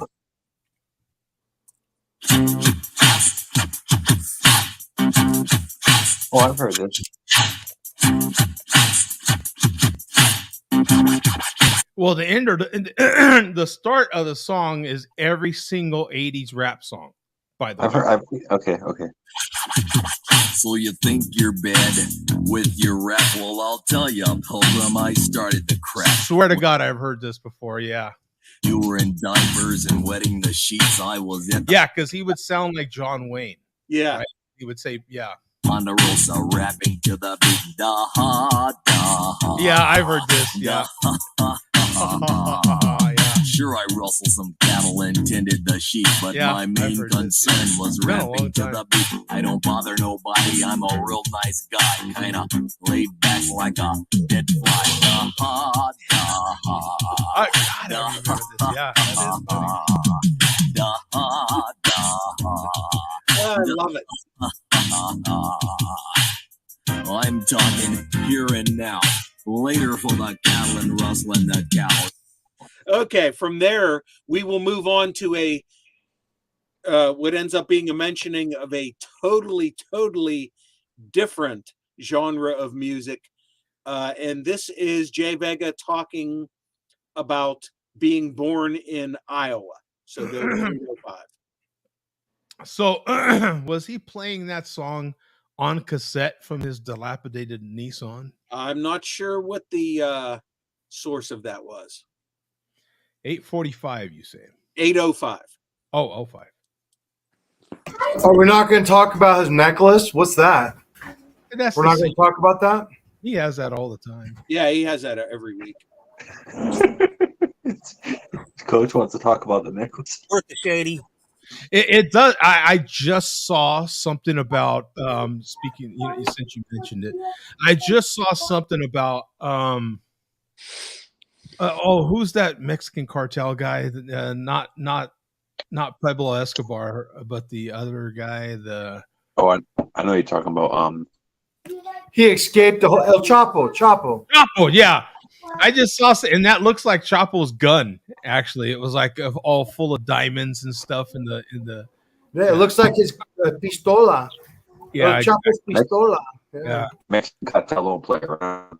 They end up getting Pablo Escobar's son or something like that, and then they had the military. They had the Mexican government release them because they were getting threats from the cartel or some bullshit like that. I recently heard about that. I don't know, man. There's so much going around. Crazy. I just saw another documentary about Chapo's bling, and it was literally about the narcos, all the different bling that they auctioned off and stuff like that, and a lot of it was their fancy ass guns that went for thousands and thousands of dollars when they auctioned them. Yeah. I don't feel safe talking about this. And I want to dedicate this shitty to the great state of Iowa. Oh. The place where I was hatched. Oh. It's true, folks. I'm not a natural born Southerner. I'm a carpetbagger. Or is it a scallywag? I forget. It's one or the other. Anyway. Some of the baddest motherfuckers of all time. Oh, boy. Have come from the state of Iowa. Oh boy! There's of course he means me. Massachusetts. Him. There's James Tiberius Kirk. There's the fucking Duke John Wayne. There's Bix Beiderbecke, who happen to be born in my hometown. And if you don't know who Bix Beiderbecke is, you can go fuck yourself. I'll bet you bum knows who Bix Beiderbecke is. That fucking nerd. Swole. Well, was it Dan Gamble from there? I mean, Iowa. That wrestler wasn't he from? I don't know him. He And forgot. RuPaul's from Iowa. Yeah. RuPaul. See, he's leaving out all these names. Yeah, but I did. Vega knows me all too well. I did know who Bix Beiderbecke is. It's hilarious. The rich tradition that Iowa has in wrestling, and he doesn't mention any of the most famous wrestlers that come from Iowa. Are you kidding me? Right, Bobby Douglas, the Gables. We're not talking about any of them, are we? I mean, right. I mean, Iowa is known for its wrestling, for Christ's sake, and he skips over all the famous I mean, they've had some of the top wrestlers that represented us in the Olympics and all this other stuff. He skipped over all. Now, the Duke is a big one. The Duke is Duke. Okay, that's a big one. And a big man, but so okay. No, if you're into jazz, Bix Beiderbecke is a big one too. So that's true. But good God, like you know what I'm saying? It's like being from Denver and you happen to not mention any single buddy that had anything to do with beer. You know what I'm saying? You're like, what? It's like being in Kentucky and not knowing what bourbon is. What the fuck's your goddamn problem, boy? Like you don't list anybody that had anything to do with whiskey. You know, you're like, what? Huh? What are you drinking, Tom? What's that? What's that about? I'm drinking a homemade coconut punch. It is made with grok. Grok is like a sugarcane Cape Verdean spirit. Oh. It's kind of like a rum. Oh. And then coconut punch is like there's a bunch of different kinds. It's like tamarind punch, coconut punch, mango punch. But this was one that Officer Baker's partner, right? Punch. That was Officer Baker's partner. That's true, absolutely. Dun, dun, dun, dun, dun, dun, dun, dun, dun, dun. This one, I got coconut, sweet condensed milk, coconut. No, that looks delicious, my friend. That looks good. It's so good. Yeah, it's the first time making it. The lady loves it. Looks like Joe's marshmallow fluff. Right? Liquid fluff. Is this what you're talking about? Sure. No, I've never heard of this liqueur. It's Ponche. It's a Cape Verdean punch. Oh, you're saying pinche way. Right, it does. Yeah, it looks like pinche, yeah. Ponche as in punch. I believe there's Mexican versions. There's a bunch of different kinds of versions of punch. Oh, okay, yeah, because it's showing Mexican. And the version it's basically Joe. It's basically the same thing. Mexican punch has rum. Yes, I believe it's the same thing. What's the spirit in it? What's it called? It's called grok. Grogue. It's it's native to Cape Verde. So it's like it's a sugarcane spirit that they make. It's basically rum. Spanish brandy and adds oranges. Yours looks a lot better. I like the creaminess of yours. Well, this one's coconut. There's so many different kinds of punch. I believe the original punch is like molasses. It's with molasses and like lime and stuff like that. Oh. But they make a ton of different kinds. Huh. That's interesting. It's a bunch of dried fruit with spices. That actually looks really interesting. That's good. Yeah. Hey. Good. No, I mean, what? Yeah. Oh, see, this is what I see you. Oh, this is coffee eggnog. But yeah. Well, this basically is only It's coconut milk. 2 cans of coconut milk, 2 cans of evaporated sweetener, whatever the hell is the cans, And then this the hell they call it when they mix Condensed water milk? with sugar. Water Simple with sugar. syrup? What's that called? Simple sugar, syrup. yeah. It's coconut simple syrup. You just put coconut in the simple syrup and let it cook for a little while. That's basically all it is. Awesome, man. Sounds Have you, good. Have you ever had coquito? Have you guys ever had coquito? No. Mm-mm. It's oh man, coquito good. It's a Puerto Rican like type of thing like this. Ooh, if you want a good time, some coquito. Everybody get ripped. I'm telling you, it's like coquito is like a great like party drink. Right on, man. So what we have another link here. Yeah, we got the chairman here. Oh. We got the chairman stressing the fact that it's all about the soul. It's all about the soul, dog. Oh. Wow. Yeah, 1335.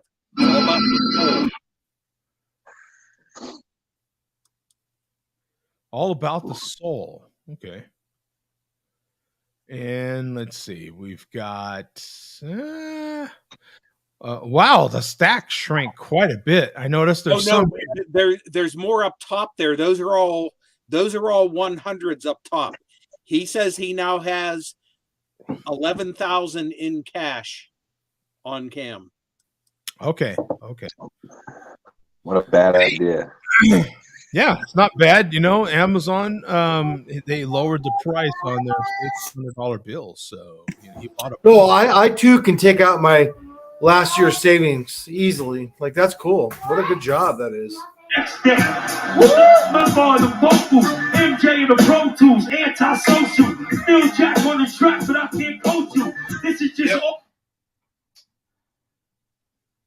I believe in reincarnation, you know. It's all about the soul, dog. It's all about the soul.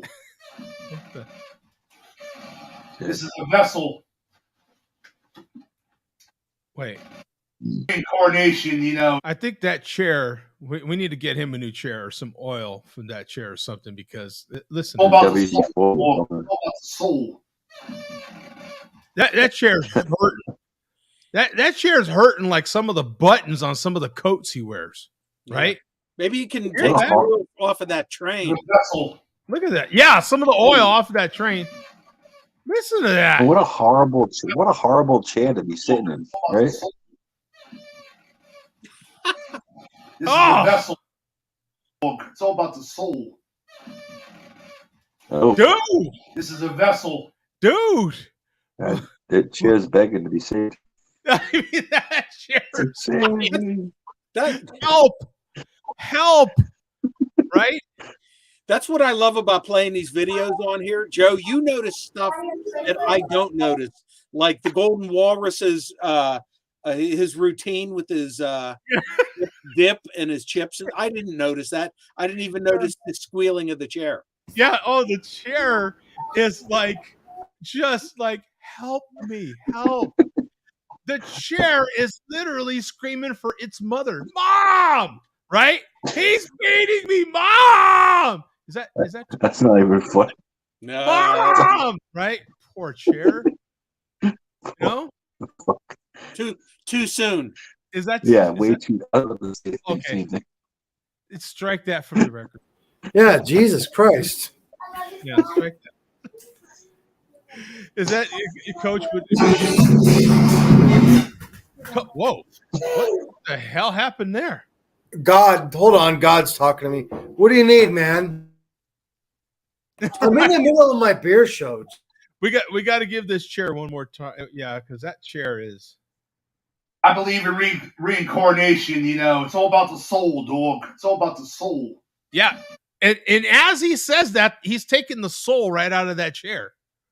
Reincarnation, you know. It's all about the soul, dog. It's all about the soul.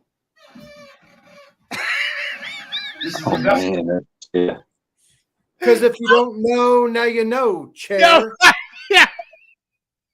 Poor effing chair, man. That chair, I'm sorry. That chair. It's all about the soul.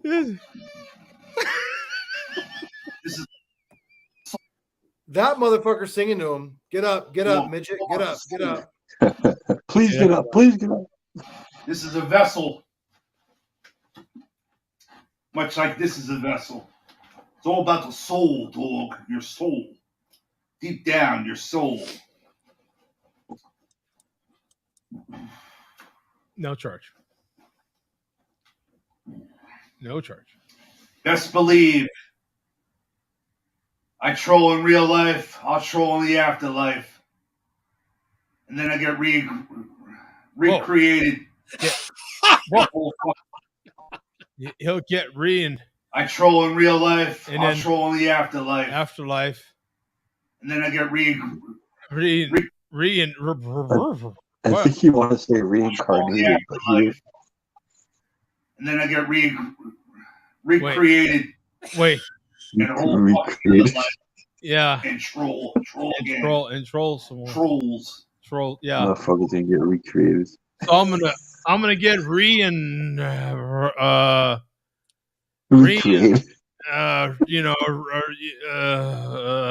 Reevaluate. Yeah, I'm gonna get reevaluated. Reevaluate about his recreation. Motherfucker needs a reevaluation of what?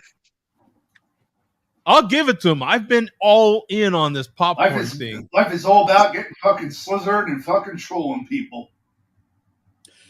Yeah, and it's funny you say that, Joe, because I went and bought some Pop Secret popcorn.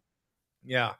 First time I ever bought the brand in my life. I haven't even had microwave popcorn for 20 years, and I wasn't overly thrilled with it. But I'm going to take the chairman's advice, though. The chairman has not steered me wrong on Melinda's sauces and Cattleman's Carolina Tangy Gold. So the chairman steered me right on that. So my engine light just came on my car. I'm going to take the chairman's advice, which is that's the everything is good light. And I'm just going to ignore that engine.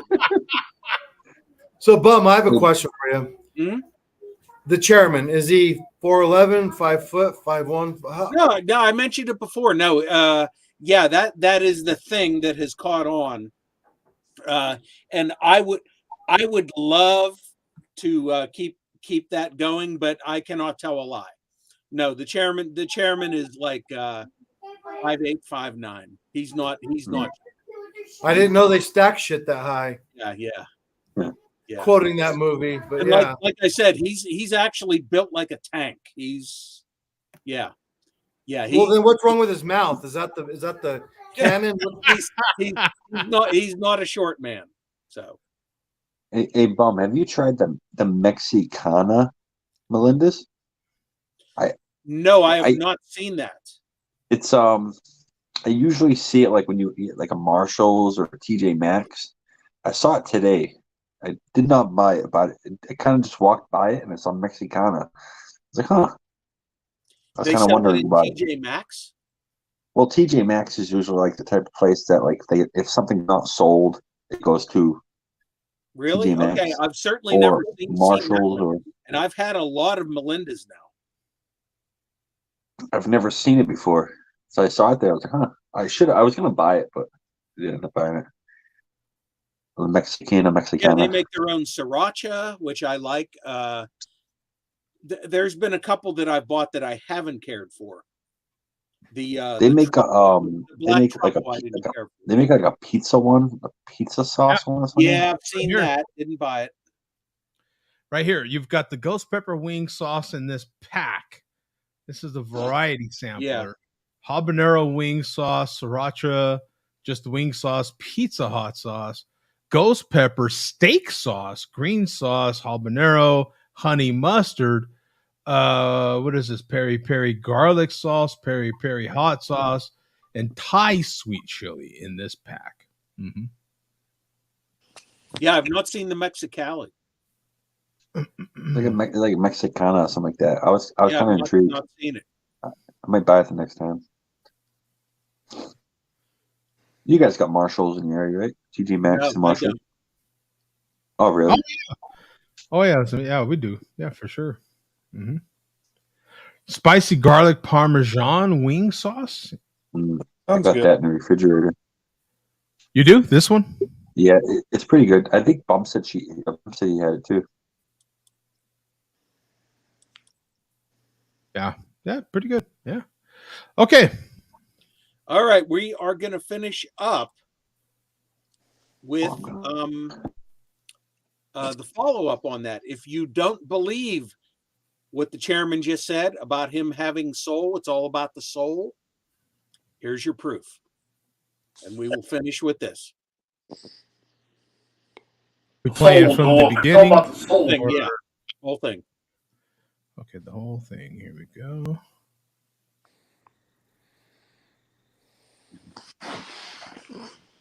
Soul, dog. It's all about the soul. The soul, dog. Your soul. Deep down, your soul.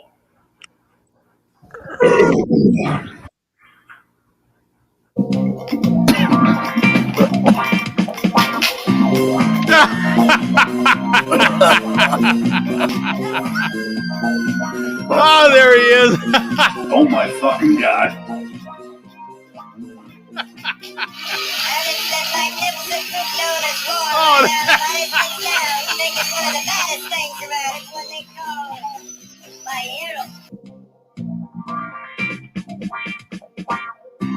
And who's that guy down there? Oh my fucking God. Is this just some random guy or who is this? Oh no, is that Chappelle? I don't know. Easy God, it's American. That's pretty good, man. Good baller. How many more casinos are you gonna build? Was that Mark's voice in there? No, that was the chairman. How many more casinos are you going to build? Oh, okay. How many more casinos are you gonna build?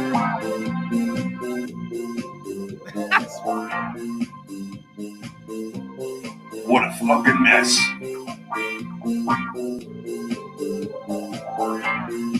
He's got the two thumbs up. No WB phone.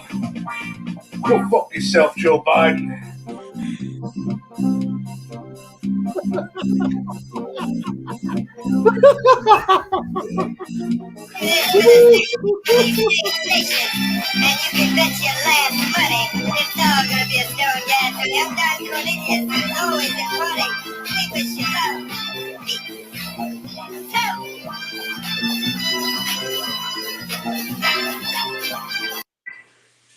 That was pretty good.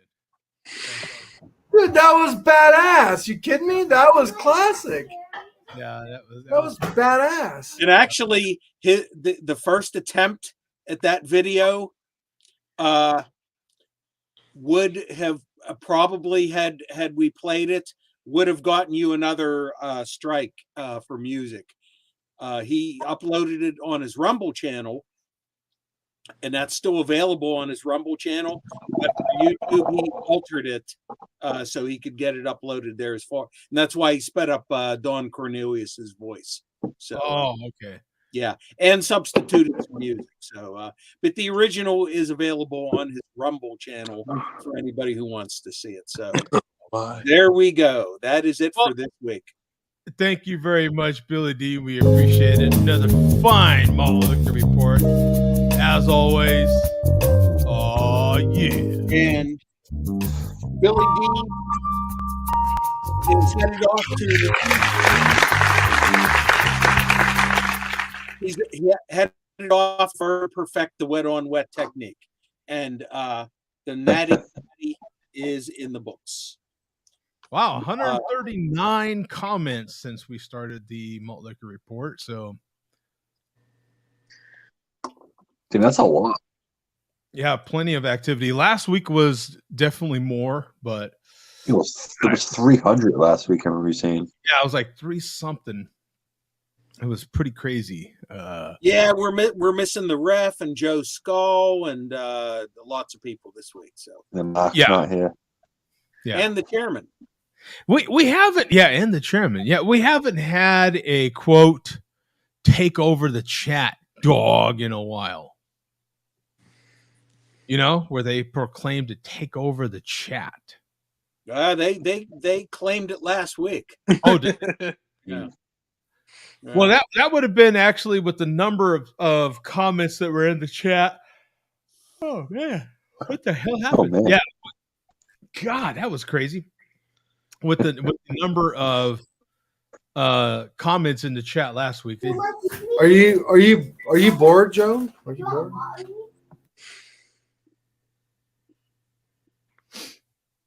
Are you in the abyss?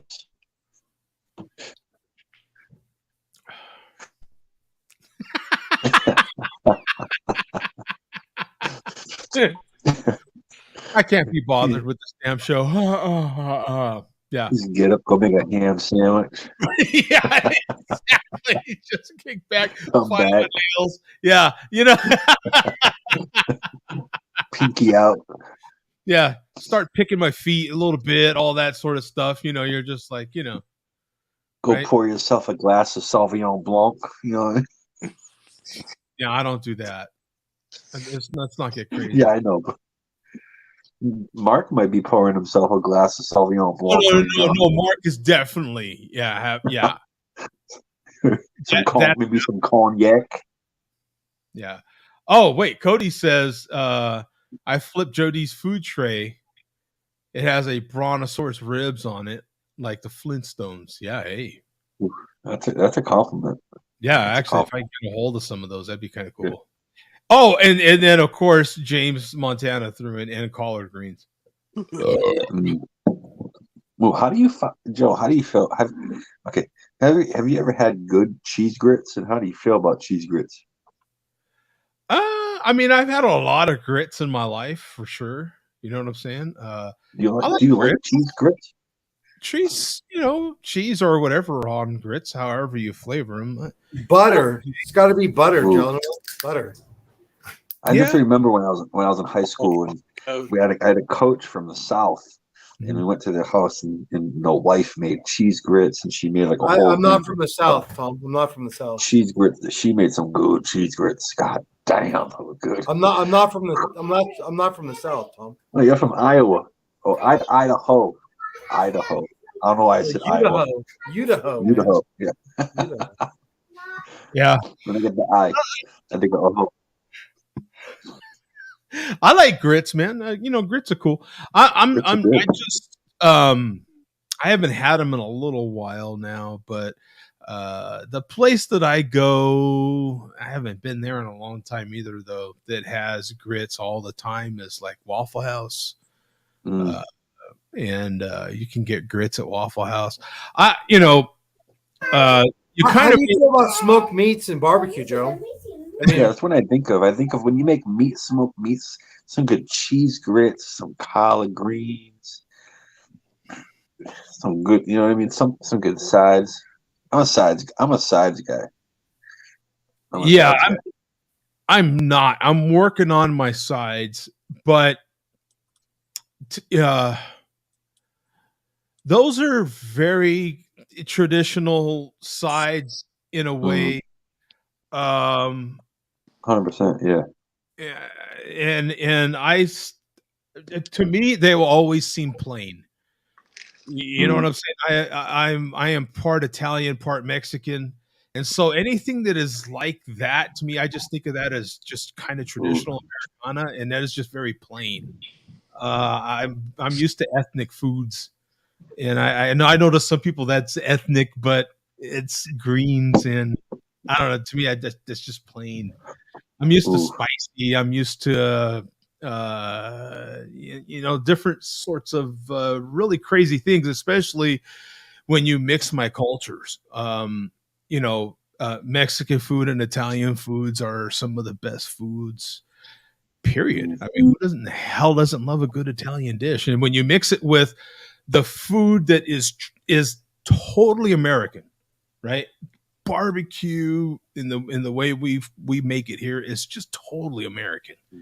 And I'm working on some of my sides. Definitely.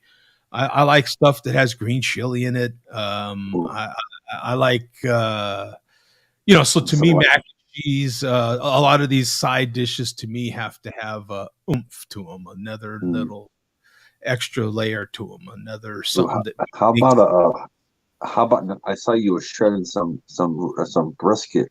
How about like a brisket lasagna? Yeah, Yeah, something like I'm that'd be thinking about bomb. like a brisket green chili lasagna. Ooh, that sounds real good.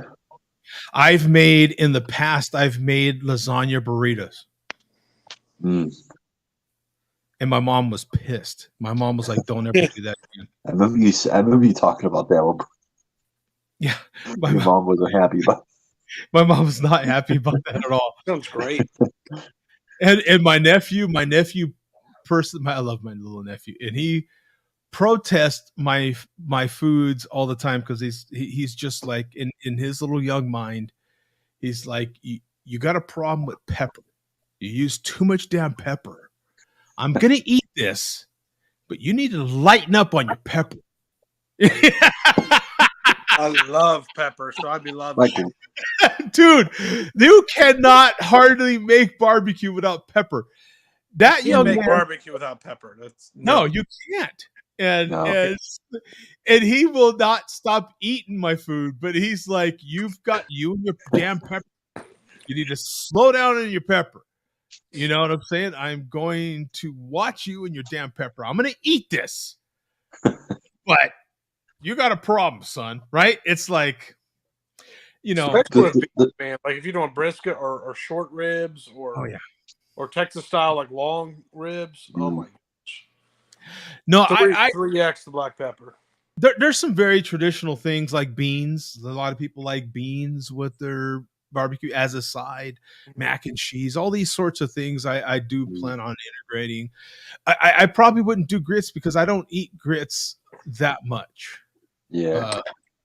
Me personally, you know what I'm saying? So, like we prepare foods and make foods that we like to eat, right? If you're making food, traditionally, I do make some seafood for my roommate that I don't necessarily eat because I'm not a big shelled fish guy, as you know. I don't eat sea bugs, but I can prepare them. I make them for other people that like them. I never eat them, but you know, if you had to eat any seafood, what would it be? Just probably shrimp, right? Oh yeah. No. If I eat like I did the other day, it's fish. Yeah. Joe's that's not shellfish. That's not crab, lobster. No. Come on, Joe. He doesn't like shellfish. No. Swims, I'll eat it. If it crawls, I don't eat it. Well, you ever had mackerel? Dip that shit in butter. Oh my god. You've had mackerel. Mackerel's real good. It's a very fatty fish, but we used to use that as fish bait in the ocean in San Diego. So good. It's a very fatty, oily fish. Makes a great. Actually, talking of like smoking and barbecue, smoked fish dip with mackerel in it is unbelievable. Ooh, that I've sounds not real had good. that. No. But yeah, I'm trying to use different meats that I make in tacos and trying to integrate some of these different things, and we'll see how it works out. Gave my neighbor some of my food today, gave him some the other day, just trying different things out. It'd be cool to see, like, they just want more, don't they? Yeah, they're at the door with their plate, right? They're like, please, sir. It's not the easiest cut to find, but I know you've been spoken a lot, Joe.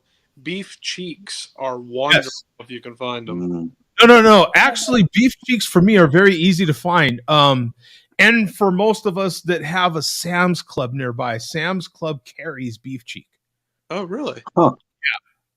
Yeah. Just go to your local Sam's Club and they carry beef cheek. Huh. I'm going to rat Joe out a little bit. The roommate made me a torta, a Mexican sandwich with beef, and it's the stuff that he made. It was 10 out of 10, 11 out of 10. It was tremendous. Oh my god. Ooh. Yeah, it was good. And then Joe makes himself the same thing, but with a hot dog. So I got the beef and Joe ate the hot dog. No, it really was like his skills are second to none. They're tremendous, and it was amazing. It tasted that's awesome. On par. Yeah, well, I appreciate it, man. Thank you. It's a lot of fun, and actually, between me and her, that lady can get down, dude. That lady, she just made some stuff right now that was, all it was, well, she makes everything. You know what I'm saying? Yeah. If we're having tacos, the lady gets down making the darn tortillas and everything. You know what I'm saying? Like, well, her kids have a taco truck, so they learned it from somebody, right? Yeah. Right. Yeah. They got it from mama. Yeah. Yeah. Hell yeah. The damn shame is that right now there's that taco series on Netflix, right? And the latest season, and Phoenix is on there. What's a darn shame is her boys shut down their taco stand right before that series hit, and their taco stand was down. Like, I mean, I can't even tell you how close it was to that darn place that they had. That sucks. I think it was Taco Boys, something like that. That they feature on the Phoenix part of that, and I mean, you could have spit there. It was so close. I mean, I was like, oh my God, because I personally, of course, am biased, but those boys, their tacos were out of this world. But they opened up their own restaurant though at that point, right? They did, yeah. They opened in that. Both places were down the street. One would have been just west of that restaurant, but across the street, and the newer one was just east of it, across the street. You know what I'm saying? So they were each one was like right there. You know what I'm saying? I used to see the Taco Boy. I know right where it's at because it's you know what I'm saying. I never. Can you use your hands and do that again? I didn't quite get that part.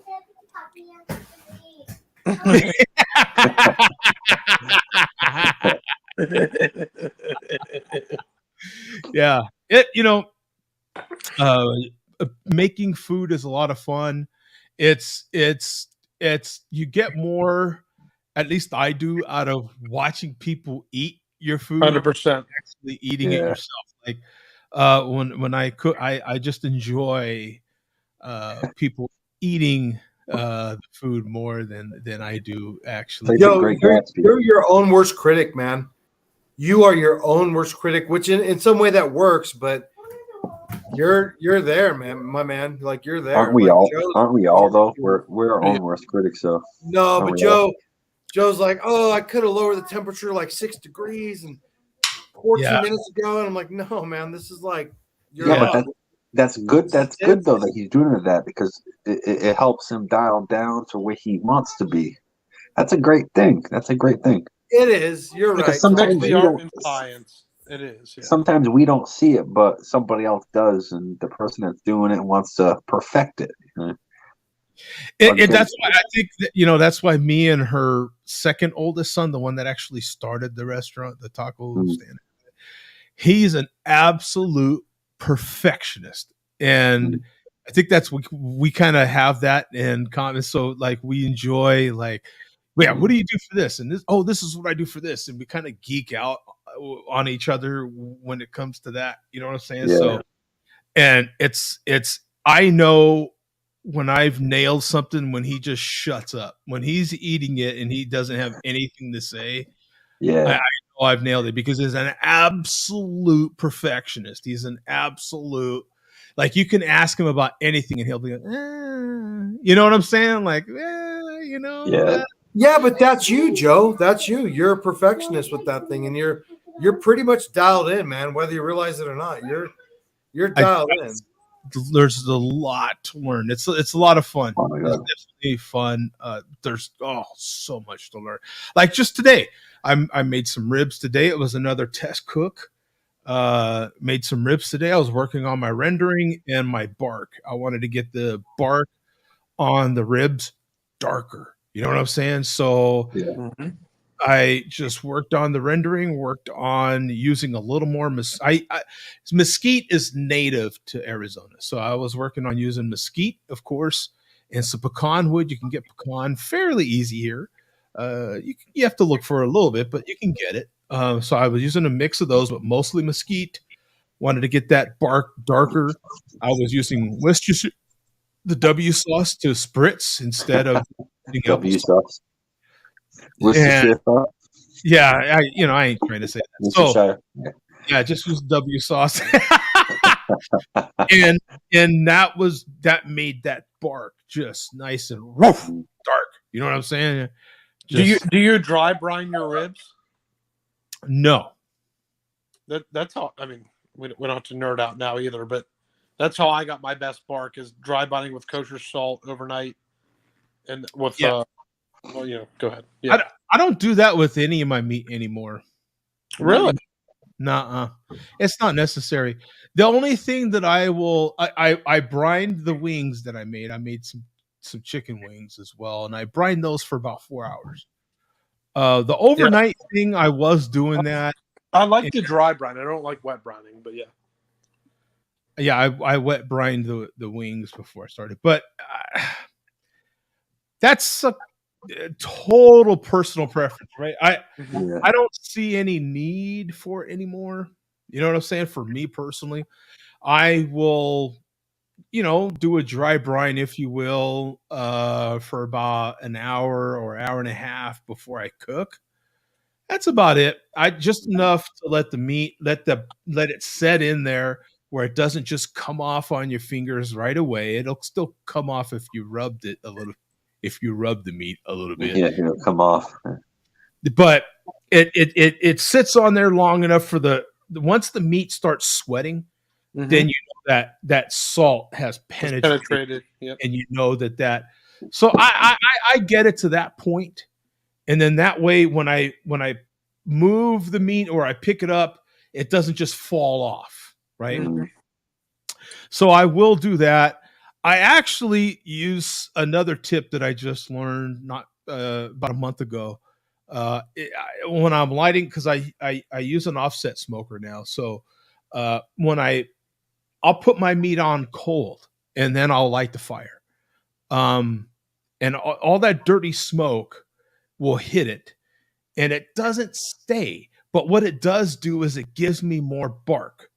That initial dirty smoke, if you're cooking for anything, rib cooks are my quickest cooks. Chicken is, I guess, but rib cooks are 5-hour cooks, and so that it goes away. Over a 5-hour cook, it doesn't stick around. Briskets, you're cooking them 12 hours, 10, 12 hours. That half hour or 40 minutes of dirty smoke in the beginning doesn't stick around, but what it does, it gives you that building, that foundation of bark. And I've noticed that that's the difference so far, is that my bark it's taking it up a notch. It's just putting my meat on there cold and lighting that fire and blasting it with that initial nasty, dirty smoke has upped it a little bit. There's a lot of things I don't care about as much. You know what I'm saying? Like, I was being really particular about certain things that I'm learning now don't necessarily matter as much as you think. You know what I'm saying? As long as the rest of your process is all good, some of these things actually add. Now, I don't know that I would do that for competition if I was competing. You know what I'm saying? It's different. It's different barbecue, but. Ruben, do you barbecue more or do you smoke more? Well, now that I live in an apartment, neither. Yeah. That's hard. Well, do you have a balcony or anything? Or I'm not allowed to have. Yeah, so I own 5 grills and smokers, but I'm not allowed to have any of them here. So, until I get married and where we have a place where I can have them back, I am cock blocked at the moment. So, but I prefer to smoke. I like to smoke meats. That's not your fault, though. But yeah, no, that's not your fault. Yeah, I've known people in your situation that had to go to the parents' house a lot so they could smoke. Yeah, her dad has a Traeger, but it's not as nice as my pellet smoker and my smoker. So. True. And so you have now, do you have a big store-bought pellet smoker, or is it like Lone Star Grills or something like that? Pellet. I have a Camp Chef Woodwind 36-inch. Okay, yeah, Camp Chef's beer box. Are good as well. Yeah, they're good. Yeah, I love it. Okay. I don't use my pallet as much, but But when I do use it, I use it mostly for a warming oven. You know what I'm saying? So I'll keep foods warm in there. But the one that I have will hold a lot of food. So I mean, I wish I actually would. In hindsight, I wish I would have got a smaller one because I just think it's a little excessive to heat up and cook on something so big. So like when I do it, I feel like I'm going to do 6 pork butts or something, or like 3 or 4 briskets.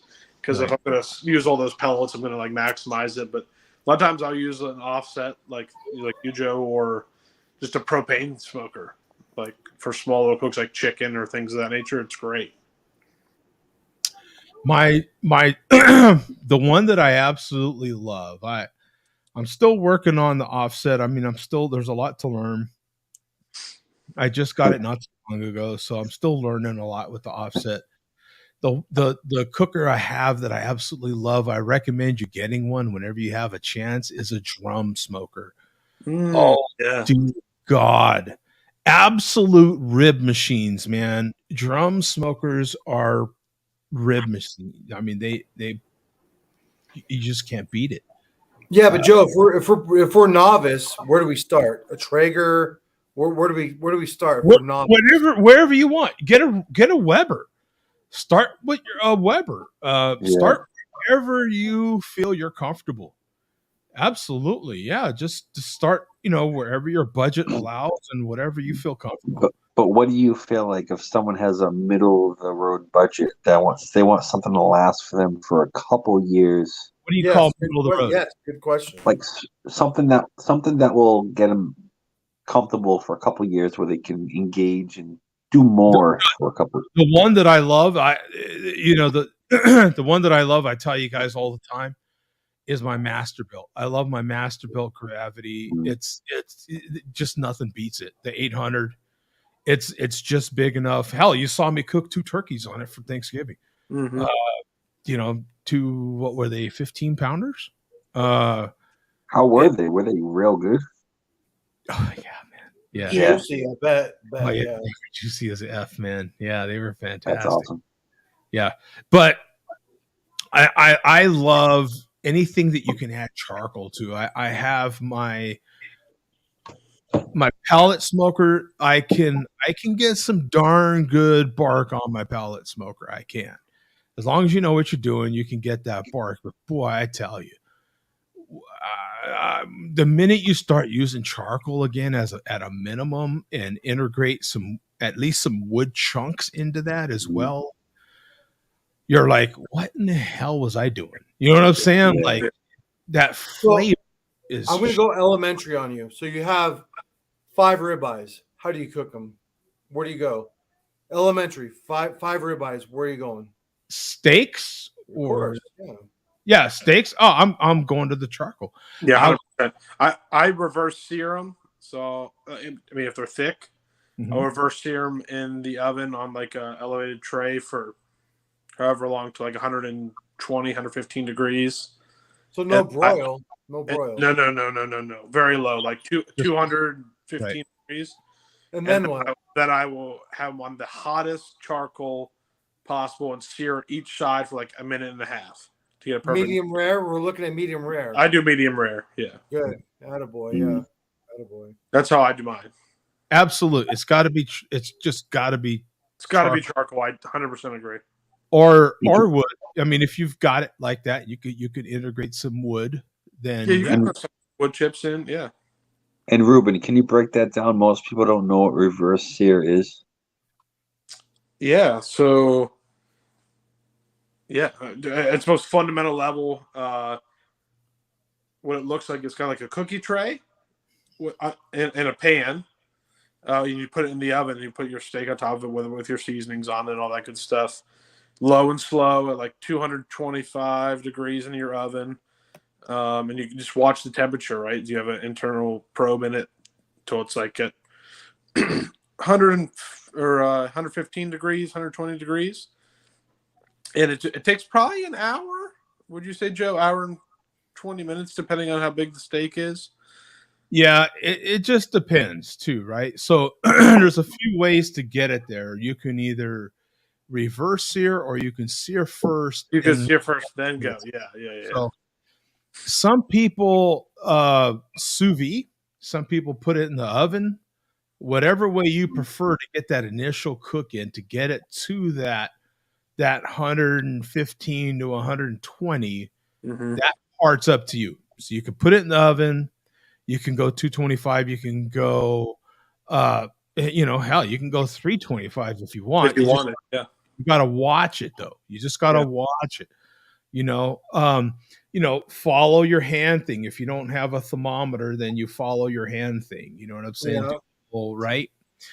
I'm glad Tom asked that, because I didn't know that process. So that's interesting in itself. Yeah. Yeah, just use those little tricks. If you don't have a thermometer, you should have a thermometer. But if buy you one, an instant probe thermometer will change your life. Not just with barbecue or smoking, but to have chicken at a perfect 165. It's juicy as all heck, and it's cooked to perfection. I never knew. Another sellout for Joe. I'm gonna rat you out, Joe. I didn't know they made Wi-Fi to app temperature. Yeah, and Joe has that. I was like, that's crazy. I never knew. Who knew? Yeah, so he can watch his meat on his phone. You can watch a lot of guys' meat on your phone if you want. Yeah, that's not new.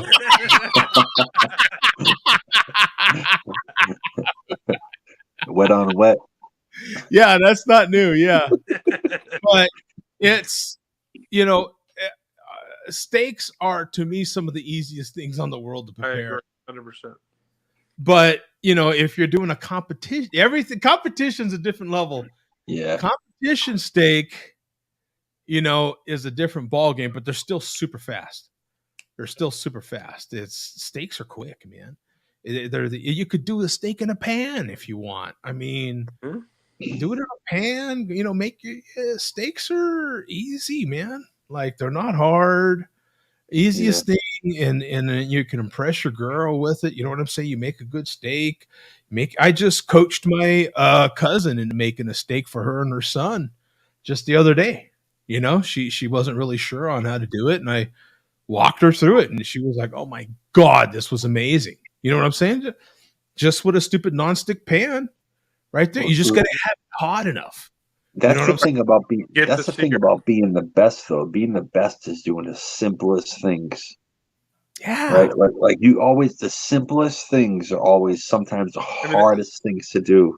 That's like when you're Japanese under cuisine pressure. in a nutshell, right? Like Japanese they're known for the most simple, succinct, easy recipes, no frills, and they're unbelievable. Have you guys ever had Wagyu? Anyone here have Wagyu? Have not, no.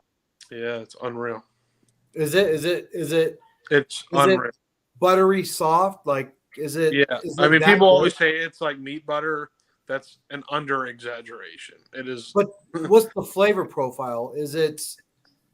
So I'm gonna be a little pretentious here. I actually prefer like Australian Wagyu or American Wagyu because it has a little bit less fat and it's more beefy. Yeah, I've seen that. But and I like a heavy beef flavor. But Japanese like A5 Wagyu is definitely something you should experience in your life because it's. Well, what is it like $50 a pound or something? Like, it's expensive. Way more than that. Yeah, it's like $200 a pound. Is it? What is it, Tom? Like, it's like $100 a pound, something like that. No, like it's you said, expensive. like you said, like $200 a pound. Like $200 a pound. Yeah, because your typical 16-ounce steak, 14-ounce steak is $100. And it's the same cow. It's just what they feed them. They feed them on a specific diet. They roam around for a certain amount of area. And bro, look at it more marble. Sick, they call into work. They don't go to work if they're not feeling good. Like they even as they're driving in to the feedlot, they are washing their cars off to make sure there's no contaminants that are going to get to these cows. They're very specific cattle that are unique to Japan. Yeah. That strain of cattle is unique to Japan. In the same manner that bison is a total American meat. Yeah. That's why we should eat more bison. Like, if you want to eat some of the best meat that you can eat in North America, and it's in North America, and have it when you bite a piece of bison, that is American. That is unique. As uniquely American as that A5 is to Japan. Japan, yeah. Or even some elk or bison or. Yeah, but there's different elk. I mean, right. Bison is uniquely North American. Mm-hmm. True. So, Ruben, your experience you had authentic Wagyu. You've had it. Yes. So, the marbling, fat to meat ratio, just perfect. I mean, yeah, so I like fatty meat. Me too. Right? Me too, brother. Yes, but I'll say it this way, like A5 Wagyu, I want a couple bites. I can't eat like a full ribeye steak like I would here in the U.S. Too rich. It's just too much. Yeah. Okay. No, would you rather sometimes you'll see it served with like wasabi, almost like a sushi, because you need something to cut all that fat. It's just too. I mean, it's not too much. I want it right now. A similar comparison that I've heard is comparing like prime and choice brisket. Like some people prefer choice brisket because it's not as rich. It's not as it's more beefy. And you can get a fantastic choice brisket. But, sometimes that prime is just that little bit too much, it's the same. It's a similar comparison to without having Wagyu. It's a similar, if you're kind of knowledgeable about barbecue, that's what makes competition barbecue so different from your standard barbecue that you go to a restaurant and eat, a regular smokehouse or backyard, is that, okay, the judges are using plastic utensils, for Christ's sake. So keep that in mind. And they damn near always almost take one bite. So no matter what you're serving them, you've got to make sure in competition, and not only it looks good, it's got to look good to the eyes, it's got to smell good, the texture's got to be on point, and that one bite has to wow you. Even the competition guys will tell you, you don't want to eat all this. It's not good to eat. Right. Like, you got to incorporate everything into that one bite. In that one bite. But know what I enjoy, and we've never talked about this? I enjoy bone marrow. I love bone marrow. Bomb, dude. I went to a buffet, and it's like a delicacy. I've had bone marrow not very much, 4 or 5 times, but I'll tell you what, it was delicious. Like, it's so. I'm surprised you say that, because you get beef shanks when you get half a cow, and I think you said you get half a beef. Yeah, we buy half a steer a year. Yeah, my parents do, and we do. That's a cut you typically get with half a beef. But that's like a delicacy. Nobody looks at bone marrow like it's a good thing. They just want the typical cuts. When they take that and they cut it down into like 1 inch, or no, almost 2 inch. Because they cut it down, or they could leave it whole, and then you would get that typical. Then you would cook that standing up, and then you get that big bone. You'll get that giant freaking bone. About this much meat, because that meat will shrink down. Yep. And what'll happen is, and when you're done smoking it, that marrow is just like a volcano coming off the top of that. And a lot of people scoop that off of the top of that bone there. Coach, A5 Wagyu tastes a little bit like bone marrow. It's that fatty. Ooh. Oh, Coach, you're muted. You're on mute. You're on mute. Coach, you're on mute. Coach, you're on mute. Hey, Coach. Hey, Coach, you're on mute. I love the bone. Thanks, Tom. I love the bone marrow. The savory, the saltiness, and you got to cook it right. But yeah, me and Joe were just talking about this up in Idaho. You can get half a steer for almost $1,000, a little bit less. Like, it's just no big thing because there's so much cattle up here next to Texas. Like, that's just how it is. Ruben, is A5 Wagyu almost? You ever had oxtail? I love oxtail. Yeah. Is it almost resemblance, the fattiness ligament type of, or is it just a whole different ballgame? It's I think different it's because different. Yeah. it's just different because oxtail. Yeah. I mean, usually when you have it's braised for hours and hours and hours. Yeah. But the meat of the oxtail itself is very lean. Now the outside of it is fatty, right? That has a big gap around it.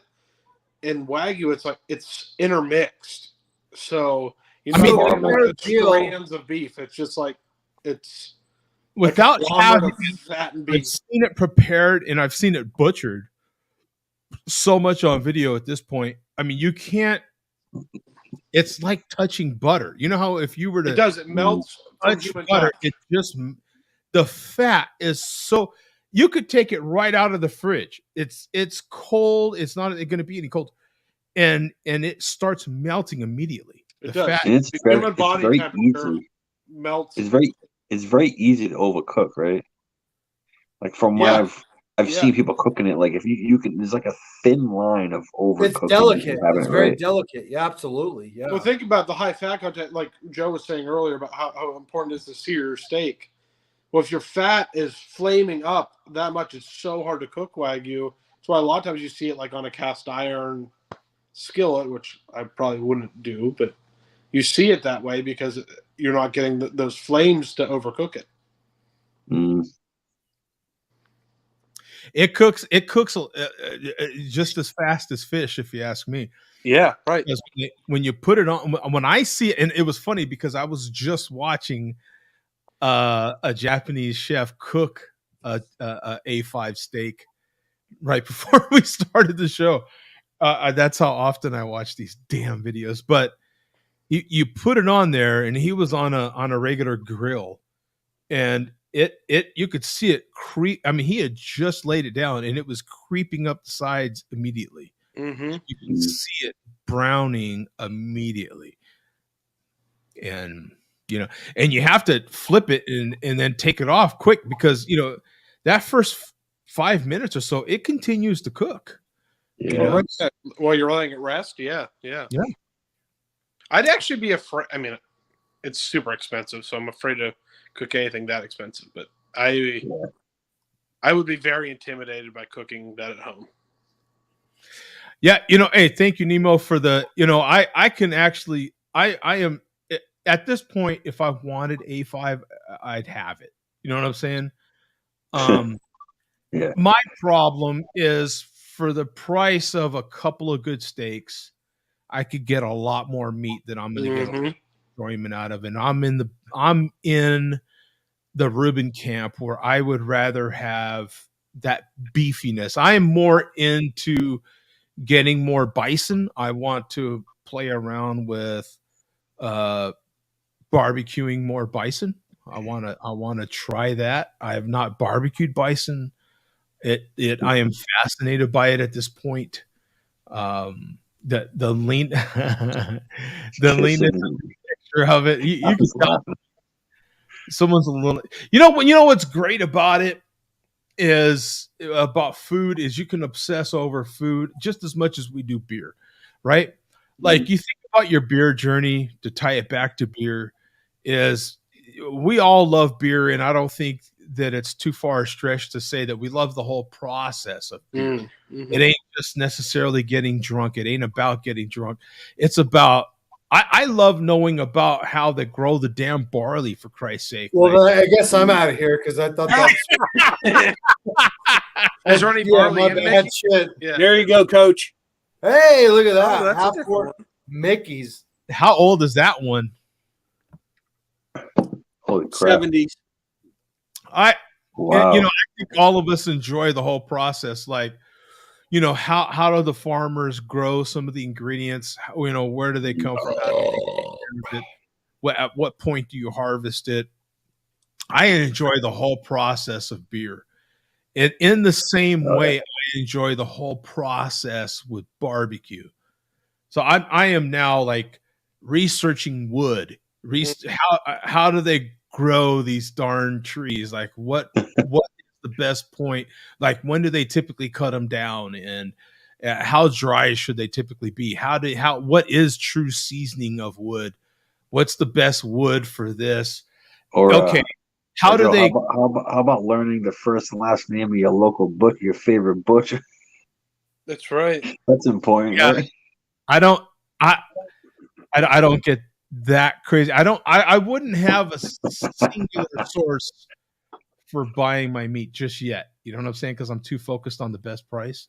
Joe's a perfectionist and he's chasing it, and that's a good thing because Joe makes very good food, but he's always chasing it. He's like the unknown eater. You know what I mean? Like Joe is very, very, very specific about what he wants and how he cooks his meat, and it's tremendous. And but I imagine if you guys can ever try it, I would challenge you to find a better barbecue joint than what my man cooks because it's that good. I'm serious.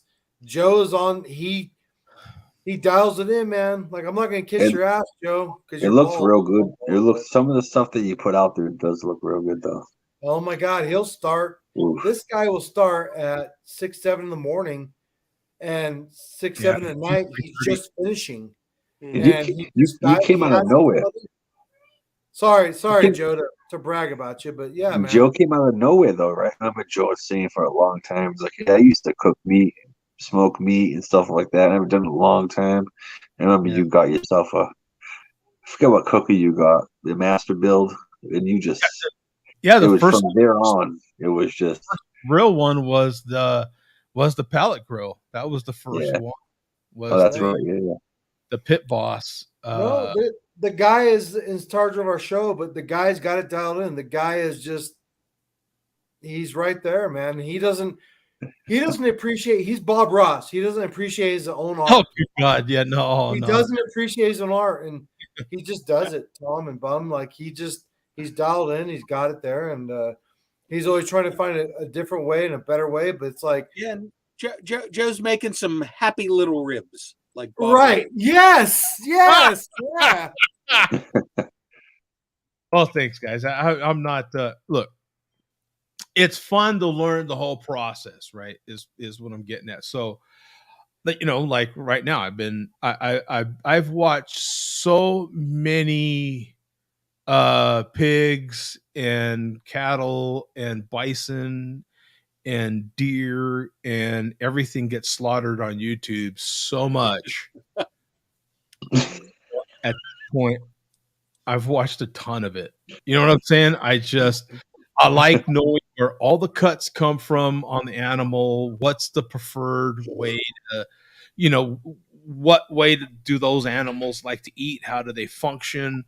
All that stuff matters to me. I want to know how they eat. How they're raised, all that stuff matters to me. Where the wood comes from, what's the best wood for this particular animal at this time? You know what I'm saying? I like knowing. Joe has proven my point, gentlemen. He is a perfectionist, and that's good. The guy's got it dialed in. He's doing good, and yeah, you're proving my point, Joe. Like you. Yeah, man. Like most people will go in depth, but it's the same with everything, though. It's the same with coffee. It's the same with beer. It's like all these affordable luxuries that we indulge in. That's why I love this guy. I love him. Yeah, it's fantastic, right? Yeah. The great thing about barbecue, though, is like you could say like you knew a pit master, right? And you sat there for an hour with them and talked and asked questions. Barbecuing is that type of thing that if you listen to that person, you can dial in what you need to dial in real quick. Yeah, like those simple things that you just really overlook and you don't really think matter. They'll tell you what matters. They'll tell you, hey, you need to do this. Don't look over this. It's everything matters, right? Just like beer. Your water matters, your grains matter, your hops matter, every single thing. Your relationships matter. It all matters. Dude, I was just telling you guys about Treehouse and how freaking amazing the videos are that they've been posting lately of the tours of their brewery and all these inside things. And it's funny how all these things tie together. You guys know that I used to smoke a lot of cigars. Well, for me, it was a lot, but maybe a few sticks a week, in all honesty. But it was fun diving into tobacco and finding all about it. And all these things, all these adult sort of affordable luxuries, finding out about beers. And how many times, with our knowledge of beer to this point in our beer journeys, how many times in just a regular conversation with different folks, just a regular conversation, has it come up where something because you know about the history of beer? Mm-hmm. Yeah. Right? You know what I'm saying? What you're having a regular conversation with people that don't know beer, don't know, but it may be some conversation about 16th century whatever, and you happen to know this fact because you know the history of beer. Mm-hmm. Yeah. 100%. And so you're actually able to add to that conversation in a way that kind of blows people's mind, because you're like, well, how I know this is because I love beer. Or how I know this is because I love whiskey, or I don't necessarily drink crap tons of tequila, but I am well aware of the process of tequila, and I do sample a lot of tequila, but not crap tons of tequila. But it's fun to add. These things come up, you know what I'm saying? And so now with barbecue has added in for me into a whole food thing, so I can mix in now. I have a deeper understanding of food, how it's processed. And for me, the funny thing that I've been concentrating on for me, and this adds to all your cooking, no matter what you're doing. With my barbecue, I concentrate on reheating it or keeping it hot. To me, that is very important, because you think of how often you cook. I don't give a damn what it is and what you're cooking on. Screw barbecue. You're cooking something. It's a challenge to get every single part of that plate that you're preparing hot when you serve it. Yeah. Mm-hmm. So to me, that is the key, right? So I'll give you, for instance, the food that you might have seen me make today. I gave a lot of that away. I just want to cook something, right? And when you live next to an idiot like me, then you get to eat good. So Joe cooks a lot. Joe cooks a lot. Yeah, when I tell you one thing, he cooks 3-4 times a week. He's cooking on the smoke, man. He ain't playing around. I've for those that don't know, I take January off. Most years I take the month of January off, and so when I'm off, I do what I like to do: listen to music, listen to podcasts, drink beer, drink whiskey, drink tequila, and barbecue. Yeah. I'm a freaking 50-year-old man. That's what you do. You do the things you enjoy, and hey, it's fantastic. But I will barbecue every weekend. You know what I'm saying? I feel like something's missing if I'm not cooking, like for me. So, but to keep everything warm has been my challenge, or to reheat it. So sometimes I'm cooking something knowing darn well I'm not serving it. So like, let's say I finished something by 11 a.m.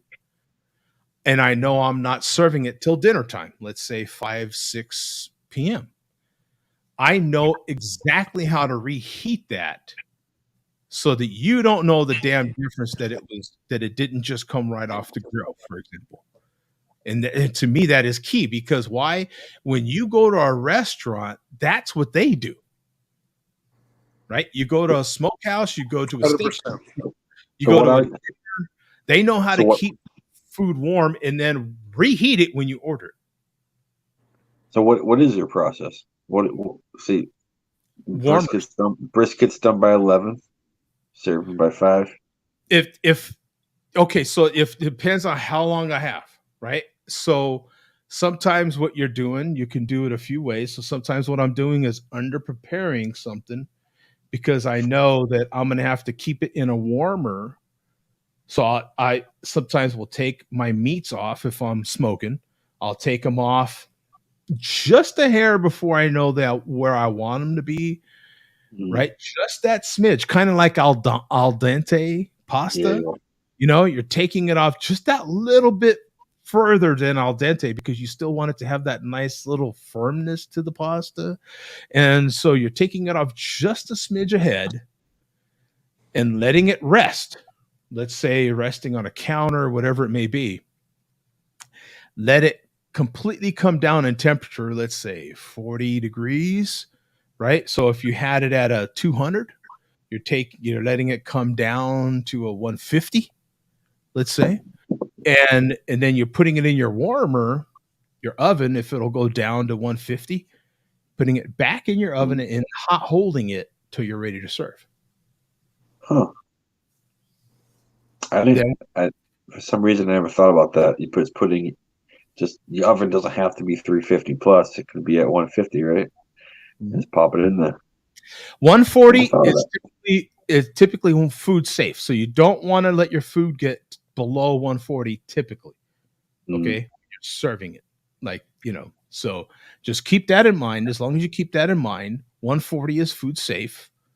So as long as you don't go below that, so if you're blessed enough to have an oven that'll go to 145, keep it at 145, and you can put quite a bit in your oven. You know what I'm saying? So you can prepare certain dishes ahead of time, put them in your fridge, and then an hour and a half before, take it out, put it in your oven. Don't put it in your oven at 400 degrees, for Christ's sake. Put it in your oven an hour and a half ahead of time at 200. Put it in at, 190. Put it in at a lower temperature and let it ride out nice and slow. And then when that time comes, hey, are you ready to eat? Okay, we're ready. Take out the food, serve it. It's freaking wonderful. It's wonderful. I got a question. When you did your turkeys for Thanksgiving, how were they cooked on time or were they cooked? Yes, they were. Oh, excellent. Yeah. Awesome. So, and that's all of that timing is all part of my process. So being able to give someone a time. Okay, what time do you want to eat? Okay, we want to eat at 2. Okay, now you know, right? Yeah. So now you know your whole process, right? Okay, that's when it's all okay. We're on, right? All this practice has been for a reason. I know exactly how long it takes me to do this. So that's when all that ties in. So I know in Ruben's case, I know that I'm going to use these pallets. I can set it at this temperature. And that's what. This is the beauty of cooking outdoors. This is the fun, kind of manly part, if you will, of cooking outdoors. So many freaking things matter, right? Yeah. No cook is the same. Why? Because you're cooking with a living creature. It's a living thing. Every beef is different. Every chicken is different. They're living creatures. So the temperature around you is different, right? It's like different. Humidity is different. Elevation is different. Yeah. Everything. Yeah. Everything is different. But when you practice it enough, that's when it all ties in. Mm-hmm. Right? So you're like, oh, it's a little windy. It's a little this. So I need to prepare a little extra for that. I needed this. I need to watch this a little more. I need to, so that's when it all ties in. And you know exactly, okay, I'm gonna make a whole chicken that's gonna take me 3 hours. You factor that in. I cook at this temperature, boom, boom, boom. You know what I'm saying? And some of it, I will confess, I have 7 cookers, so I kind of have a wide variety. So in some cases, I do still go back to my pellet grill. Why? Not necessarily because it's going to make the best food. I can manage that sucker good. That sucker's dialed in. I don't have to babysit it. I don't have to. My offset, dear God. I can't get away from that thing. Yeah, no, you can't. Yeah, that long at all. So, all of the cooker, well, with the exception of a few of them, but my gravity fed, that master built is a godsend. I can get away from that thing. It's a set it and forget it to a point. My pellet grill, I can get away from it for a while. It's fantastic. And those things help when you're preparing a big meal like Thanksgiving. You know what I'm saying? Those things help. And then you're just kind of managing it. Okay, what am I making? I'm making a ham. I'm making a turkey. All those sort of things are about roughly a same cook. You're talking 2.5, 3 hours, right? So that's roughly about the same. So you just kind of plan for that a little bit, right? So you're like, okay, if we're going to eat at 2, you want to give yourself a little leeway in there just in case. So you want to kind of figure I'll be ready at 12:30 to 1, because you definitely want to let that meat rest. You can't pop it out and serve it. I mean, you can do whatever F you want, but it comes out juicier, a little better when you wait, right? You let that sucker rest. And if you can give it an hour, so you just figure, okay, I'm putting everything for 1, we can serve it at 2, right? And if families are like families are, say 2 o'clock, but you might be ready by 2:30, right? So you're like, okay, cool. I could put the mac and cheese, I could put the potatoes, I could put this, I could put that in the oven or back in the smoker covered, because some things you don't want full of smoke. So you cover it and you use it as a warmer, right? As long as you cover it, it's not going to take on smoke, right? Not everybody likes too much smoke. Now, I understand that, not a problem, And so that's what you do. You adjust. It's fantastic, man. The whole art of it is right. You ever watched one of those cooking programs and they know what they're doing and they've got 30 minutes to make this dish and they're I love that show. What the hell is it called? Chopped. Yeah. I mean, they're amazing. They're dialed in, right? Just stay the F out of my way. I'm dialed in. They kind of like, all right, this is here, that's there, this is here, right? And they're just like, boom, boom, boom, boom, boom. I do this at this time. I do this. Okay, I'm watching that. Boom. And you have a little clock in your head that's going off, right? It's fantastic, And that's part of that. You can cook a lot of dishes in 30 minutes because you think about it like for yourself. Like, I got to go to the grocery store, grab this, I grab that, grab that. Everything's right in their fingertips. It's like there. I can see it could be 30 minutes. You can make a lot of food in 30 minutes, Maybe I'm crazy. Yeah. And certain things you can make ahead of time. Yeah. Right? Yes, true. So now that I vacuum seal stuff now too, right? So I love my vacuum sealer. Side note, that is like the one thing everybody should know. I love a vacuum sealer. I am in that camp now. I just got one a few weeks ago, and it changes your life. It keeps food so fresh, even if it's frozen. So perfect. But for me, the key to it is, again, the reheating. So sometimes you can vacuum seal it, and all you've got to do is possibly, at the worst, you can pop it in the microwave and reheat it if you need to. So when I'm vacuum sous vide that too, right? Yeah, you could sous vide, warm it up. You could put it in boiling water to warm it up. There's so many, and actually, with your cooked meats, they get better because now they're marinating in their own juice. Yep. So sometimes if you put your own rub on it, soup broths, if you make stock from scratch, you freeze it and then vacuum seal it. It keeps it so fresh. You just pop it out. Oh man, it's so good. Oh, that's a great idea. Yeah, he's right. Now that I have that vacuum sealer, it's amazing. I don't know why I didn't get one sooner. It's definitely a game changer. What do you make, like hockey pucks of them of the broth? That's exactly what I do. Yep. That's fantastic. What do you have how do you get into hockey pucks? Do you have just molds? Just like normal glass containers. Huh. And then you just take a butter knife around the rim and pop them out, and then you vacuum seal them. Oh, hey, here we were talking about beer and things you learn, and Nemo says beer helped me learn a lot of German. That's real. I mean, it's going to help you anything. It's to help you fucking learn German. Beer is straight German. Yeah. It's fan. I hate to bore people but I can do conversations like this like crazy, man. I totally geek out over this sort of thing. Me too. Yeah. It's Joe, I got a question for you, Joe. Tomorrow, Sunday, big day for football, right? Big football day. What's going on? Are you cooking any chicken wings? Are you cooking any? What are you smoking? What are you? I'm prepared for tomorrow already. That was today, so I've got the wings and the ribs ready for tomorrow. Today. Oh, nice. You know what I'm saying? Again, back to I'm able to reheat stuff. You feel me? So when you have that in mind, you're like, I'll cook it today. I'll vacuum seal it. That's another key. That's a key tool. I can vacuum seal it. I can reheat it, and it's like you never. As a matter of fact, it's even better. And it takes this much effort to reheat. Honestly, you put it in boiling water or the microwave. I promise you. You think about it. You guys seen, behind the scenes. For those that don't know, we do a lot of video chatting. When I went to Dallas, I took my mom a bunch of my food and vacuum sealed it.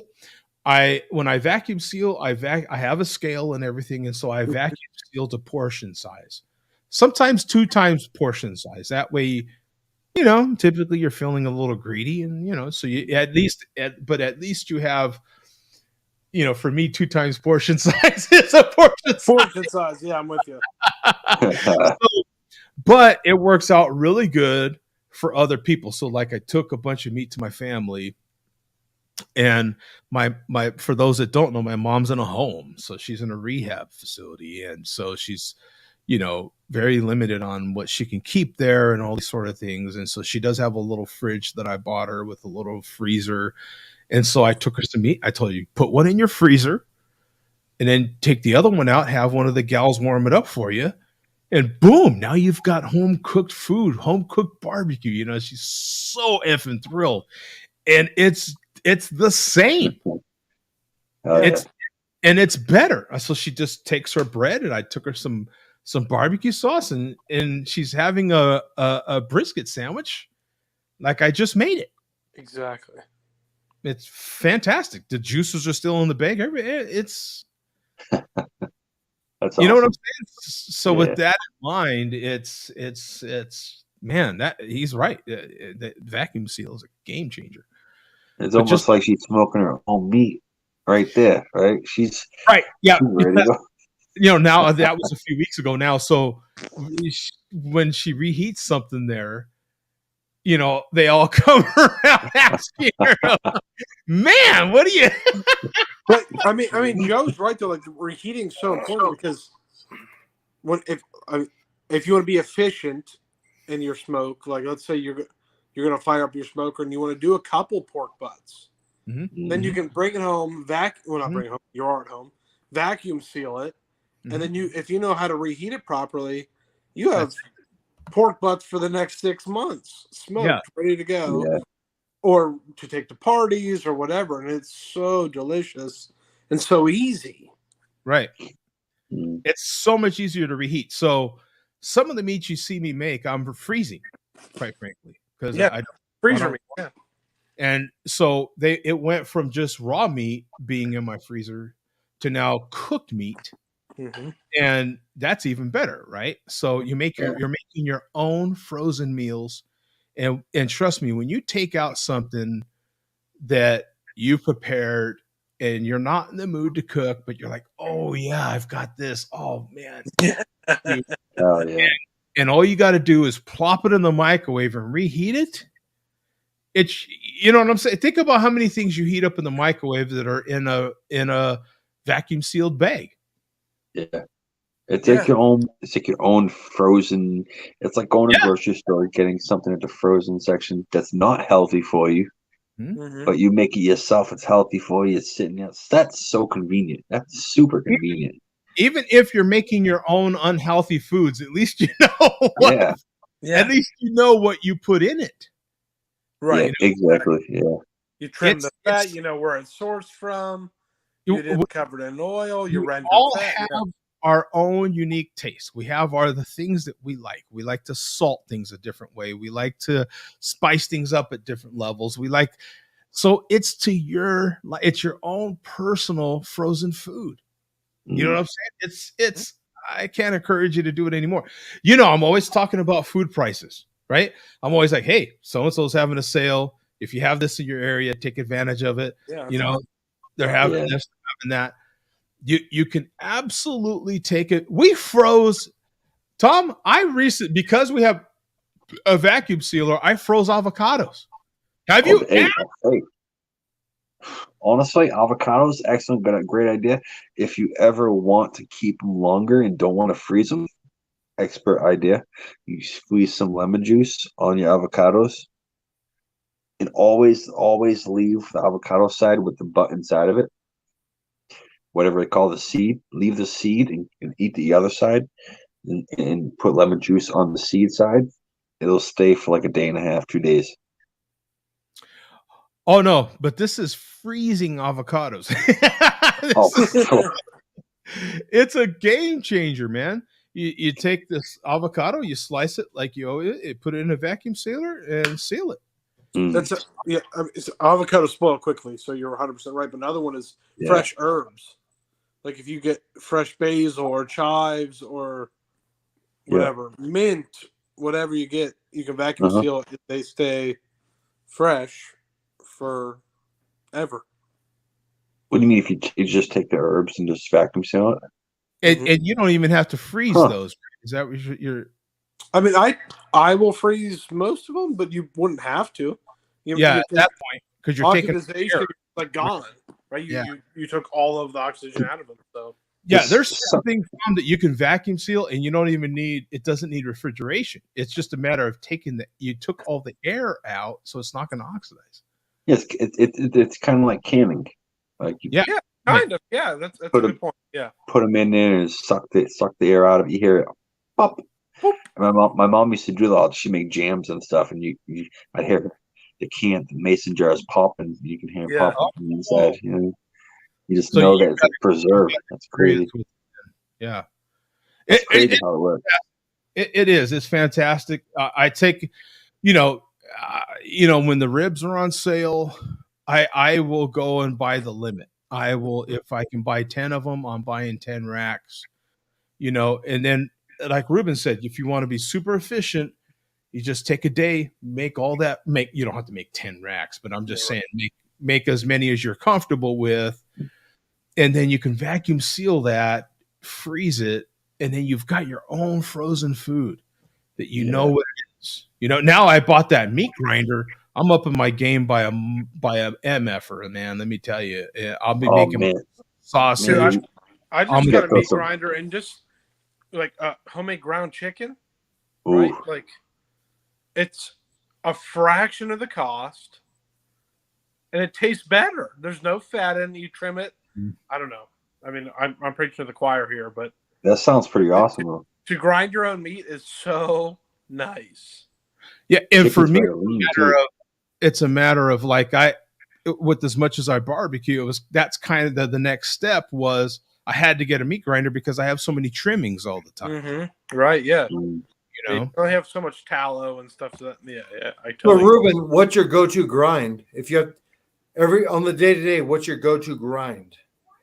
My go-to is I would find chicken breasts on sale and grind chicken breasts and then vacuum seal them and put them in my freezer to make ground chicken fajitas for like a diet food. So no like lamb, no venison, nothing like that. I mean, I love that stuff, but my go-to would be like chicken or turkey breast or something. Fair enough. No, I asked a question. Yeah. Chicken's so easy too. Chicken's like delicious. Chicken's so easy, and then like I'm sure Joe does this too when he meat grinds. You put herbs and spices into it while you're grinding it, and then you vacuum seal it after that. So again, it's marinating in these wonderful spices. Well, Mark was the original grinder. Yeah, Mark was the one. I just got my grinder like a few days ago. Right. Yeah. It's great. I saved my brisket trimmings from the last brisket I made. It was a prime brisket from Costco. Saved those trimmings, and I didn't actually have to trim off a whole bunch, so I literally made 1 pound of prime brisket trimmings. Cool. So I've got 1 pound beef patty right now. But it's fun though. Like Coach asked about, he said like venison and stuff. If you're a hunter, most venison products are like mixed with pork. So like you can control that on your own, like how much fat you want to put into your venison or whatever the case may be. It's just fun to have that control. And what fillers and things of that nature you're putting into your products. get like a cut of bacon. I remember I've never made bacon burgers myself, but I had like a butcher that he got some bacon burgers. I don't know how much bacon was in it, but it was real good. Having any sorts of bacon or pork in your burgers, Of course. grinded, they definitely flame up a lot in the grill. There's a lot of fat, but so good. Good stuff. It's going to be a lot of fun playing around with the grinder. Like I said, I just got it, so I've only ground one thing. And that Joe, have you ever dry aged anything yet? I played around with dry aging some steaks, not very long though, but that's it.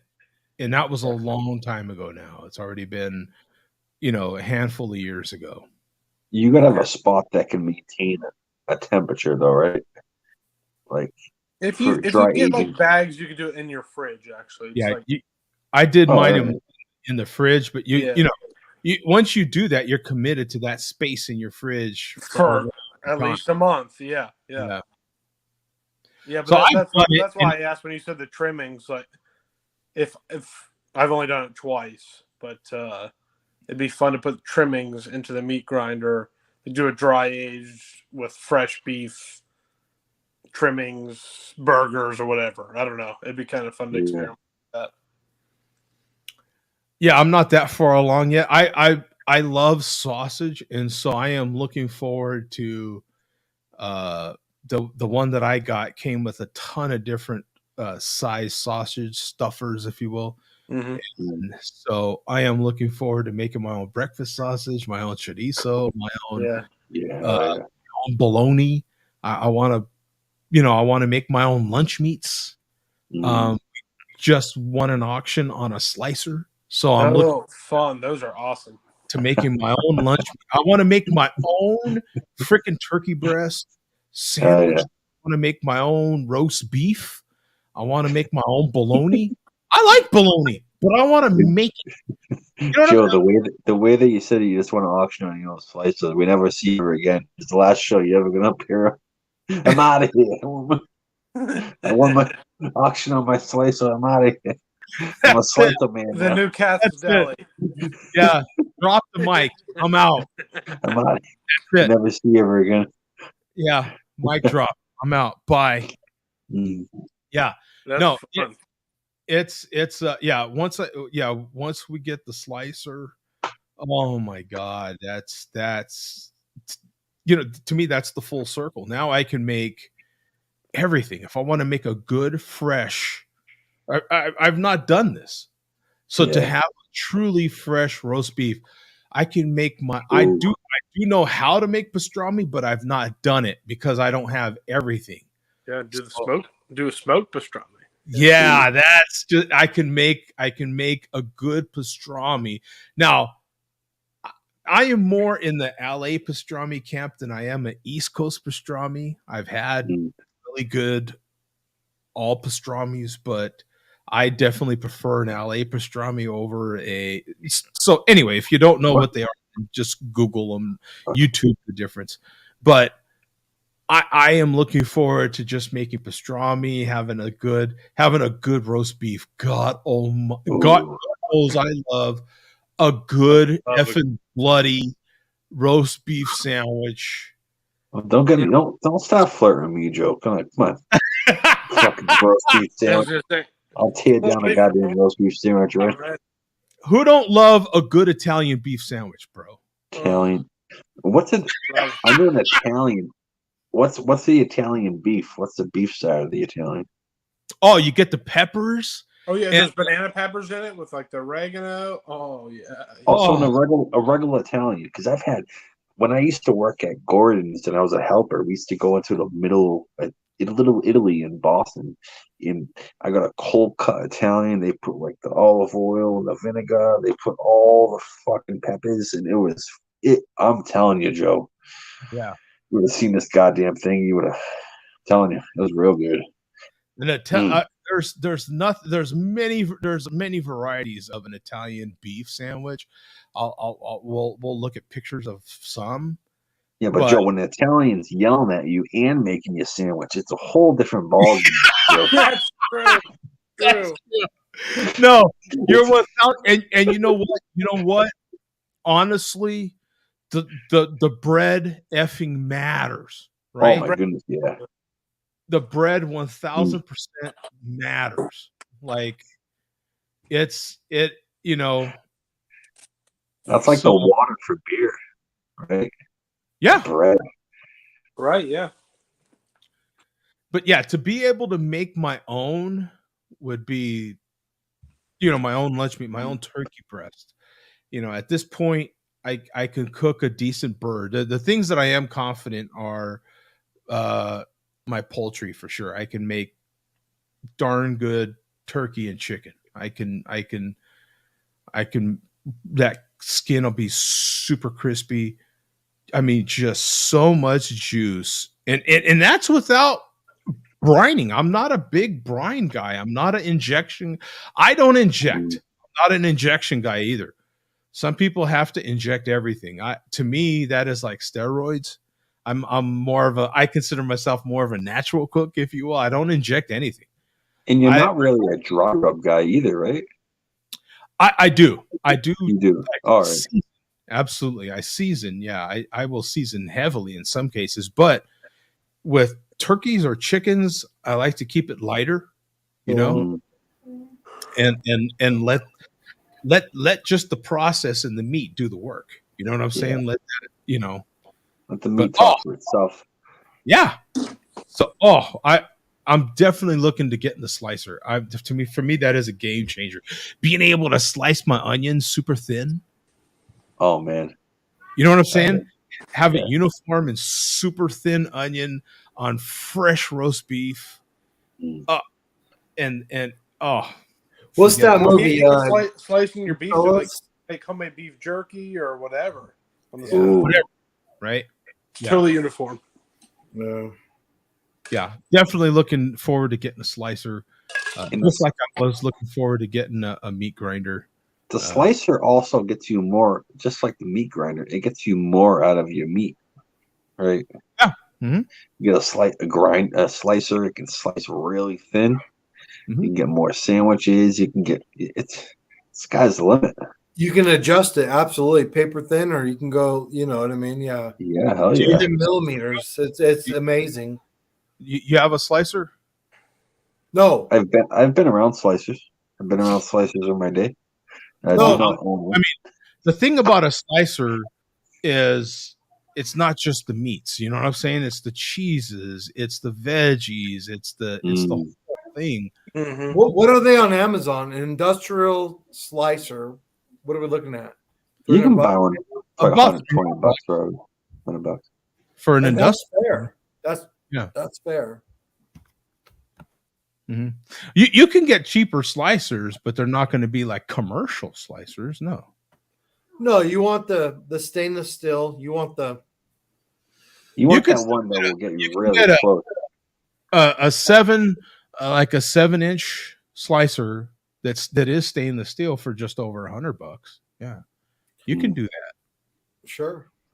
When you go to a deli, though, those slicers that they have, those are industrial. Those right, come $2,000-$3,000 for each one of those ones. Yeah, those are the three. Those are at least 10 inches and above. Yeah, right. Those are some real good ones. No, those are thousands of dollars, but they can dial it in how you want it. So yeah, absolutely. Yeah. All right, guys, thank you, man. For a great conversation. I love these conversations. Trust me. I mean, a lot of meat. Food, beer, spirits. I mean, you're touching everything that I care about. Can I get a last question? Last question for the show? Sure. Who you got tomorrow? We got a lot of football going on. Who you got? Yeah. Who you got, Coach? You know what? I'm gonna actually lay down on this one. Mandy, who do you got? Niners and the Bengals. That's Mandy. So hey, I'm with Mandy. I get the Bengals and the Niners. Do you really? I got Bengals winning everything. If you have $5,000 in your hand and you're throwing it down, right? Who are you really betting on? Bengals, dude. Burrows. He's on a No. whole level. Ruben, you have 5 G's in your hand, right? No big deal. Just slapping that down. Who you betting on, Ruben? Eagles.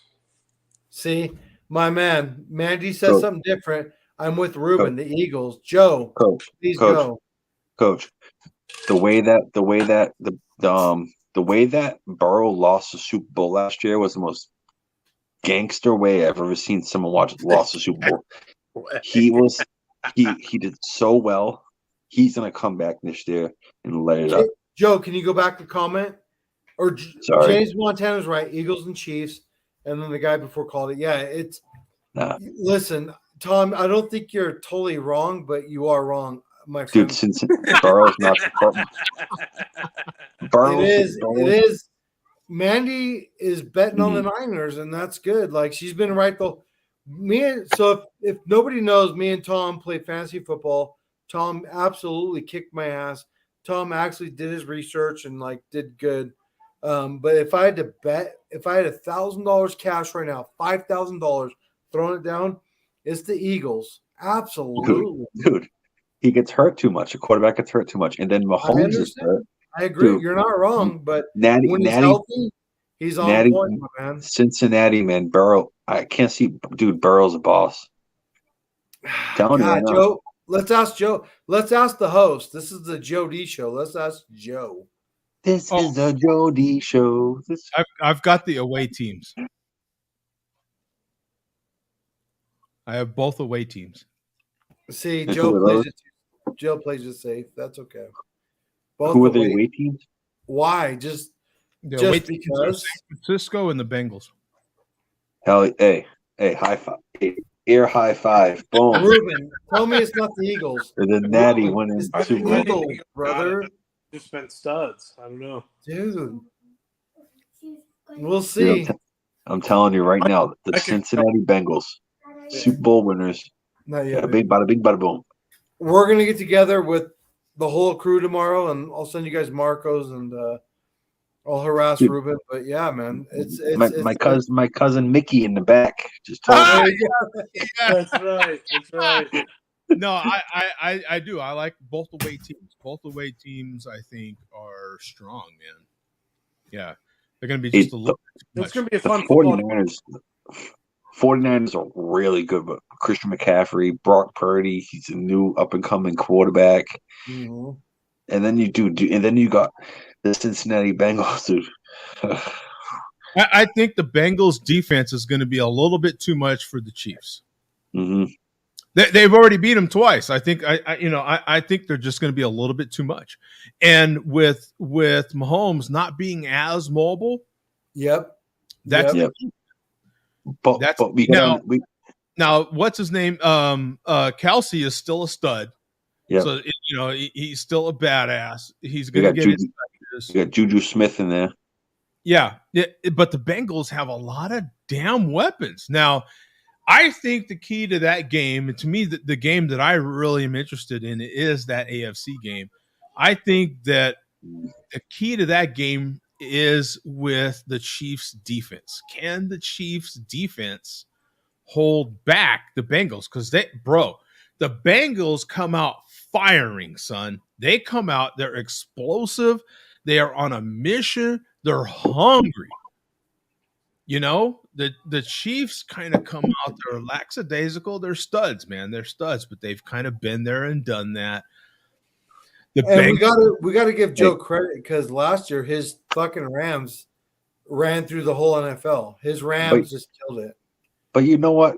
Coach, I'm gonna go against what Joe said. Okay, I'm gonna go with the opposite side, but I'll be on his side. Let me hear it, baby. Let me hear it.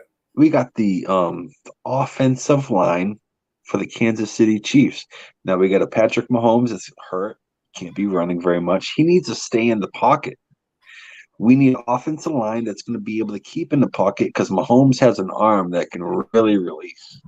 Mahomes can throw the ball down the field. He's like a Tom Brady when he needs to throw the ball down the field. Gets a step in, release. Mahomes can throw it down the field. Am I lying here? Am I crazy? Mahomes. No, you're right. You're right. Mahomes can release the ball, probably the best. He can probably throw the ball further than anybody in the NFL. Is there anybody else that can really Yeah, match but when up you to have him. a hurt ankle and you plant on He's set not ankle and you're doing this, Is it his he's not the left or same right? guy. Is it is he a righty? Is Mahomes a righty? Because if it's his left ankle, then it's a problem. If it's his right ankle, then I don't really see Either much. one. The guy's talented. Mm-hmm. The It's guy's that talented, plant. so I don't know. It's that plant ankle though, that one you release into that really matters, right? Am I Ruben, crazy? weigh in, please. Ruben, weigh in. Well, Okay, well, there you go. There's your answer. right. No, Ruben's you out know, here. Tom, I don't think you're necessarily wrong, but I'm just telling you, Mahomes, he's very total. Hang on, baby. Yeah, but he's Totalitarian, Mahomes. like, Mahomes. so when one part of Mahomes breaks, the next part breaks, and it breaks, and it breaks, and it breaks. He has to be 100%, or he's just a no-go, Tom. I know, but let's say if Mahomes stays in the league for another 10 years, he's not going to be able to mobilize as much as he is right now, or he was. So, do you think he could be a quarterback that could stay in the pocket? And to my answer is yes, because he has the arm. That's my answer too. Yeah, he's a good quarterback. Mahomes is he's a definitely good quarterback. But when you keep him immobile, he gets more ordinary. Yeah, that's my answer too. But to Joe's credit earlier, Cincinnati and those defensive end and tackles, they're just going to get him. If he can't move, he's stuck, man. Yeah, but Mahomes isn't really a Lamar Jackson, right? Right? Mahomes isn't. Mahomes is Lamar. I love Lamar Jackson. That motherfucker can run faster than most running backs in this league, in quarterbacks. Yeah, but he look where he is though. He's hurt. He's the one on the sideline not playing. Okay, so Tom, here's my question. Give me your predictions. Yeah. What's your predictions for AFC and NFC champion? Super Bowl matchup. What's your title? Where are we going? What, this year? Yeah. Oh, Cincinnati versus the 49ers, right? 100%. It's going to be Cincinnati, probably with 24 points, and then it's going to be a close game. It's going to be 24-21 Cincinnati. That's what I think. I think we shall see, man. It could be higher because Christian McCaffrey is a beast for the 49ers. James Montana's on the right level. Lamar is that double threat, man. The guy can pass a laser and he can run faster than most. And Lamar can outrun any fucking linebacker in the league. I agree. I think he has a contract problem next year, and he's not going to feel welcome. Well, the Chargers need somebody. He's going to get traded somewhere, and someone else is going to pay him because he wanted guaranteed $300 million. It's just not going to happen. That's not going to happen. That's not going to happen. Not with the Ravens. No, not with the Ravens. That's not right. No. Right. And Lamar is a beast. I absolutely love the guy.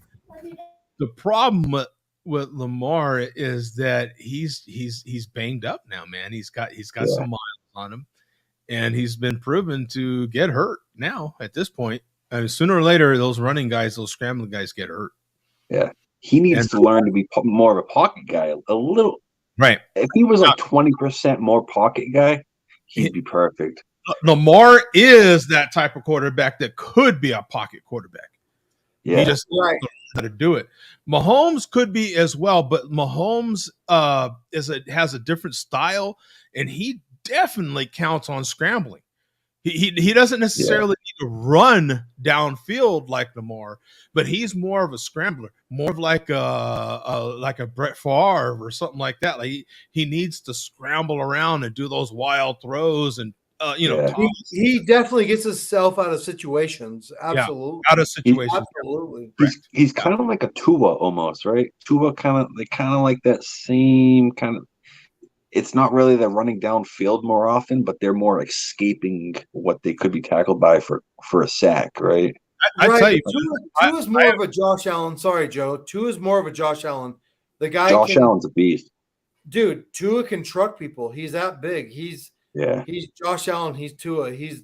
Joe D size, big guys, and he can just run people over. Absolutely. Ravens will give him 220, but realistically, he has 5'7". He's the Patriots are actually. I've heard like the Patriots are still on the market for a quarterback because we were kind of messed up over here because our offensive coordinators and you know how Bill Belichick is. He doesn't like answering questions. He doesn't like answering anything.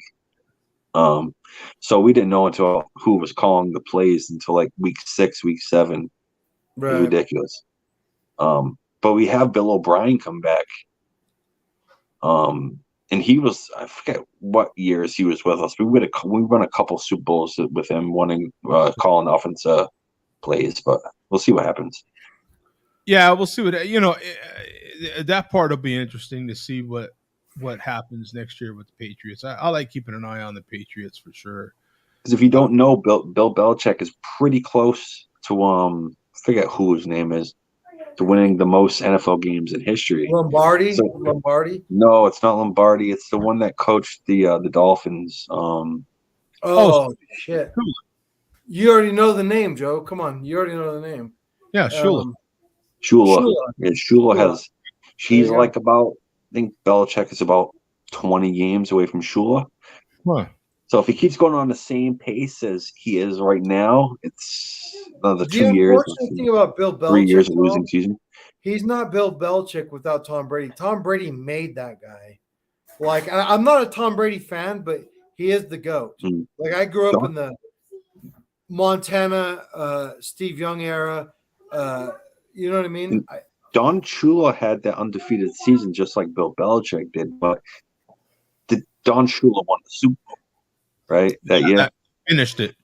But Don Shula also had like Don Shula holds the current record with regular season wins at 328 and a combined regular postseason at 347. Belichick holds the record for postseason wins at 30. But Don Shula had like 3 different quarterbacks also. Right. He had Dan Marino, couple big other ones that won him some games. Well, then there you are, Tom. You're right. I mean, there's an argument to be had there. So, yeah. No, I don't want to be right. I'm just saying, like. No, I'm siding with you. On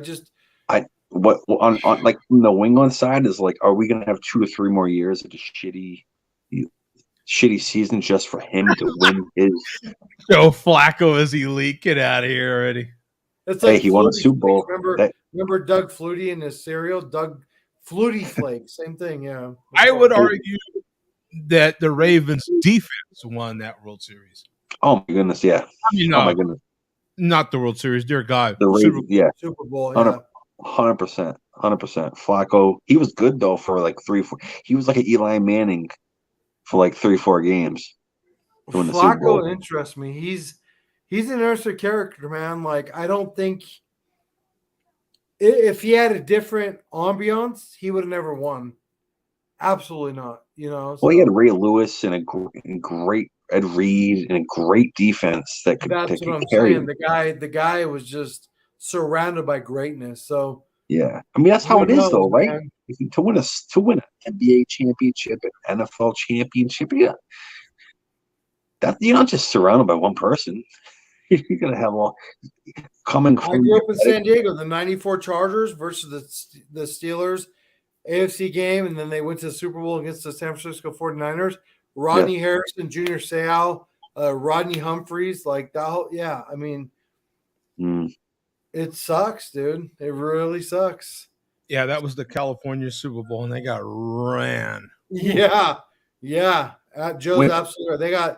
They got ran bad. Like it wasn't even close. It was like in Miami. I hauled the halftime stage for that Super Bowl. Did you really? Yeah, that was in Miami. Yeah. Wait, who was playing that one again? It was Chargers and the Niners. Yeah. Oh. Was that that was Steve Young, right? Yeah. Oh, Jerry Rice, Steve Young. They put a show against Junior Seau and Rodney Harrison, and the defenses win championships, and Joe knows this, but Junior Seau was elite, man. The guy was just fucking elite, and Rodney Harrison still commentates to this day, but they just didn't get it together against the Niners. And that was a good team in 94, 95, Tom. But Joe, help me. Like, that was a good team, but the Niners just kicked the fucking piss out of them. Yeah. Well, they had to stick them. It's all that really. they were past the stick 'em at that point, but yeah. Oh, were they? Okay, I'll shut up. Yeah, those were. They just they kicked the shit out of the Chargers. Yeah, no, they were. That was a very good Chargers team. It really was. If I'm not mistaken, that was before the realignment. I think that was just before it. I am pretty sure that was during that period where the NFC dominated. I think, God Almighty, dominated for like 12 years. It was ridiculous. Joe's totally right. The NFC was kings of the castle for every year, but it just sucks. And then they had the realignment, and tell you the truth, it was because it is still why I don't like the Saints, where the Rams used to be in the same division with the Saints, and so that was a rival for us. And I still to this day hate the Saints because of that. And how long is that already? That realignment was the best thing the NFL ever did. It made it so competitive.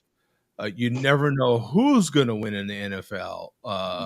But up till then, man, the NFC was just dominating. It was like at least a dozen years of just domination. I agree, and that's why I love my father, because he's a Rams fan wherever they went. He was born in Inglewood, and my dad just loved the Rams, and he still does, man. Whatever they do, he's even to this season, my dad's a Rams fan. So yeah. Sorry, Joe. I was just like having flashbacks from watching the Patriots score like 46 times in their first drive every game. Oh, I'm just having back. Oh, trust me, I know what it's like. I come from an era when the Lakers were just dominant. And, oh my goodness, isn't it good? It feels good, doesn't it? Dominant. It feels. I'll give Tom all the credit in the world. The Patriots. Holy shit! That was amazing, Joe. Would you not agree with that dynasty? The whole thing. I think all of them. What's crazy is that initial one was against the Rams, and so I still am. I hate that game. I hate that stupid kicker did what he did. I hate that Warner. But Joe, we deserved it. Damn it! That 1 year. Give us 1 year. We deserved that year. If we were never going to win the Super Bowl ever again, God damn it! Give us a kick. That we didn't know what was going to happen 6 more times. Freaking Warner. If he wouldn't have thrown those damn interceptions. Oh, Ty Law's in your nightmares. We're running that pick six back. Oh, what a badass fucking cornerback. That guy is legendary. What a fucking that guy. I remember going to their practices and stuff. God damn. I forget what call it was, but they would practice that. It was awesome. Meeting like Loy Malloy, Ty Law, TB12. I don't like him, but I'll tell you what, he's the GOAT. The guy is the GOAT. And he's not even like the good thing about it, I think, for him was he was drafted so late, so he didn't have that cockiness that he need. You know what I mean? You get those first round picks and they just don't last. He was just good. He was a good quarterback in Michigan, actually. You said Ty Law. I know Ty Law. Yeah, that guy is just Willie McGinnis. Oh, Ty Law, Willie McGinnis, dude. Fucking Loy Malloy. 53, 54. Yeah, that guy was just Teddy Bruschi. Teddy Bruschi was a fucking. Brady's almost no different than Purdy. Purdy was way back. Yeah, he was the last pick. He was the last pick of the draft. Right. He was actually farther than Brady. Right.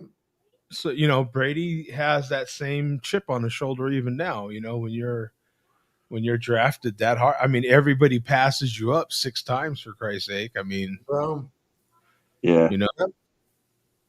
Well, we're out of here, guys. It'll be an enjoyable day of football tomorrow for sure. That tells you how much you like football. We took the show another like 30 minutes just off of football. Love football, and in the same vein, I mean, I'm in a baseball city as well. I I could just as soon talk baseball as well. It's no, and I'll give credit where credit's due. Joe kicked my ass, Tom. I told him the worst trade in the world was the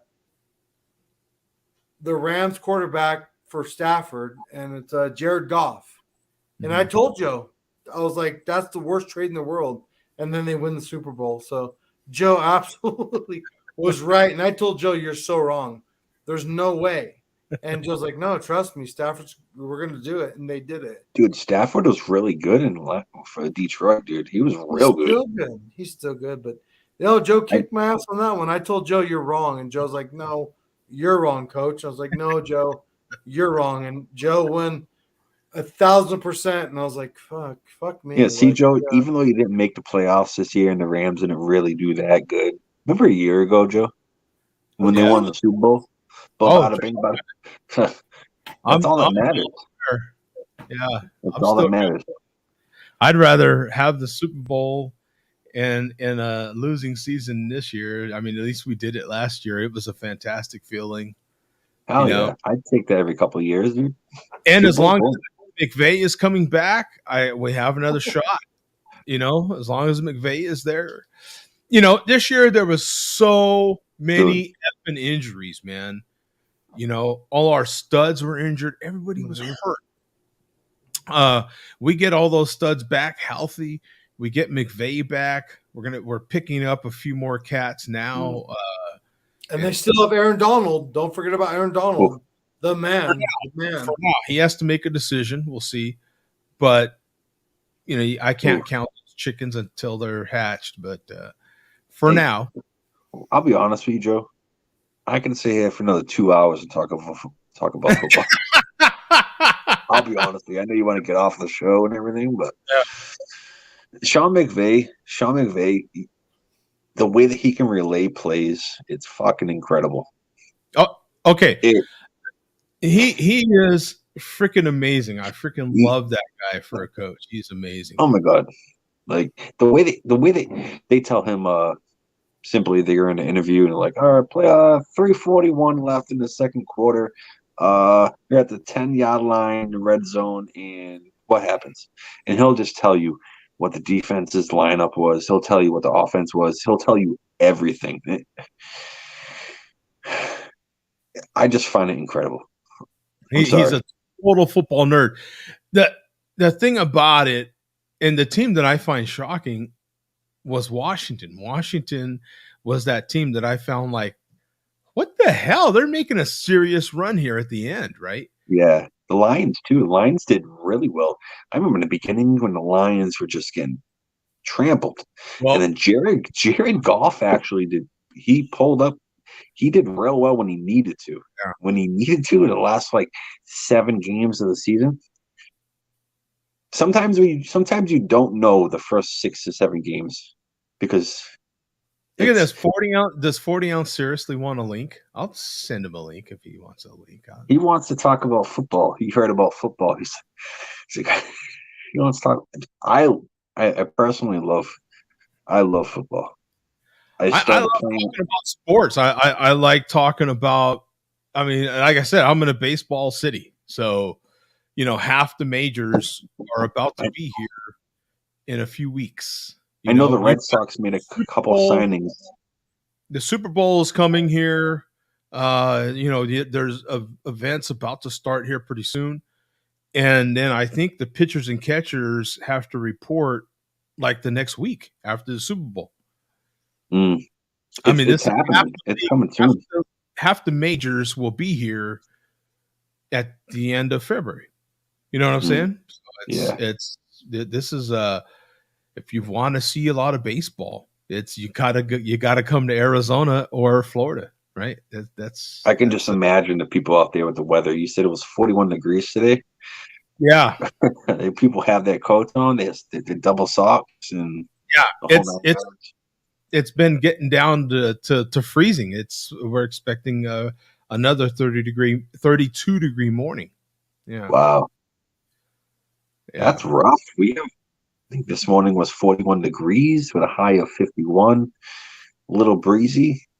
You basically had to warmed up quick. I mean, the high is 65, But it's So still kind of cold though when it comes from a cold temperature though sometimes, right? Like when it's high of a 65, low of 60, you get that better temperature it feels sometimes. Oh, Nemo says he always has spring training tickets.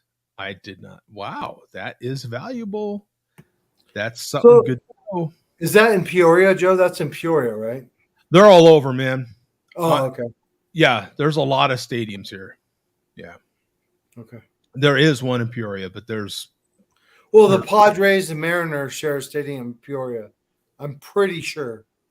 That one might be in Peoria. They're in Glendale. They're in Goodyear. You can drive on the 10 or 17. There's like the Mike Trout shit off the freeway in the Angel Stadium. You can see that. Oh yeah, that's on the other side. That's right. Yeah, that's the other direction. Coach, I got a question for you, Coach. Central Phoenix. How do you feel about the Los Angeles Chargers? Were supposed to have a great season this year. They were supposed to do so well. I can't hear you. No, I'm asking your opinion on next year because this. You're probably on mute. I can't hear it. Yeah. Goddamn bastard! I'm trying to lift you up. Joe, just tell him I can't hear him. I don't know. The Patriots did horrible this year. Okay.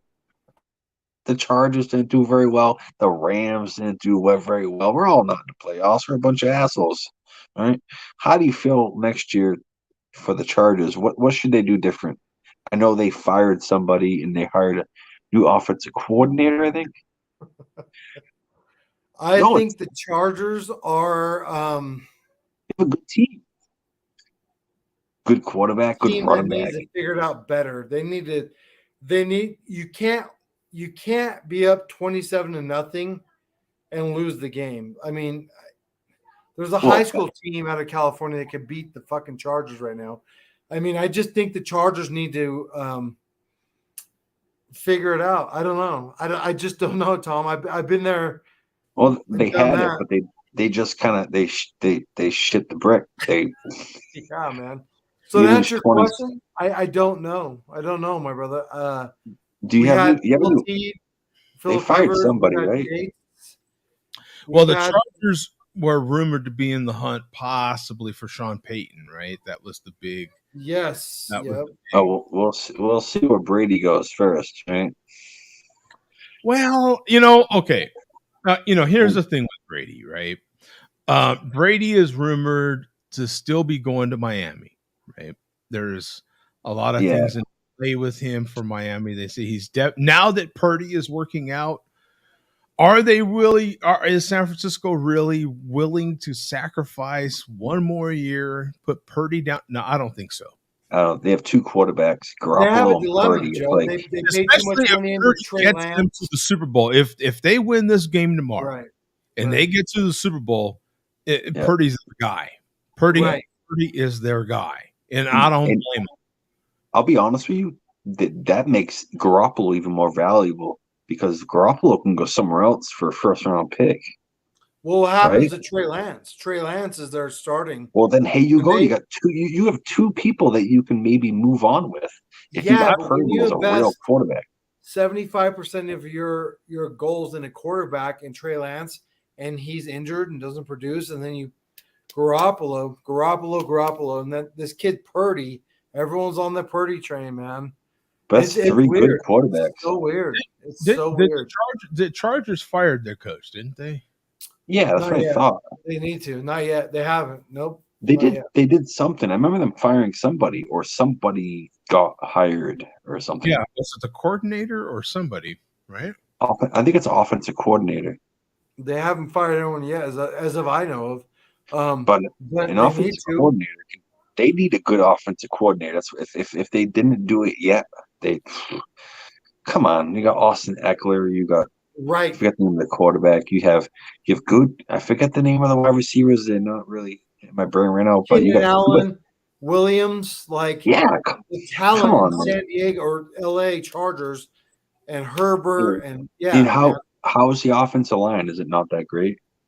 They're average. They're a C+, which so if they get a better offensive line this year, That's the story with the Chargers, Tom.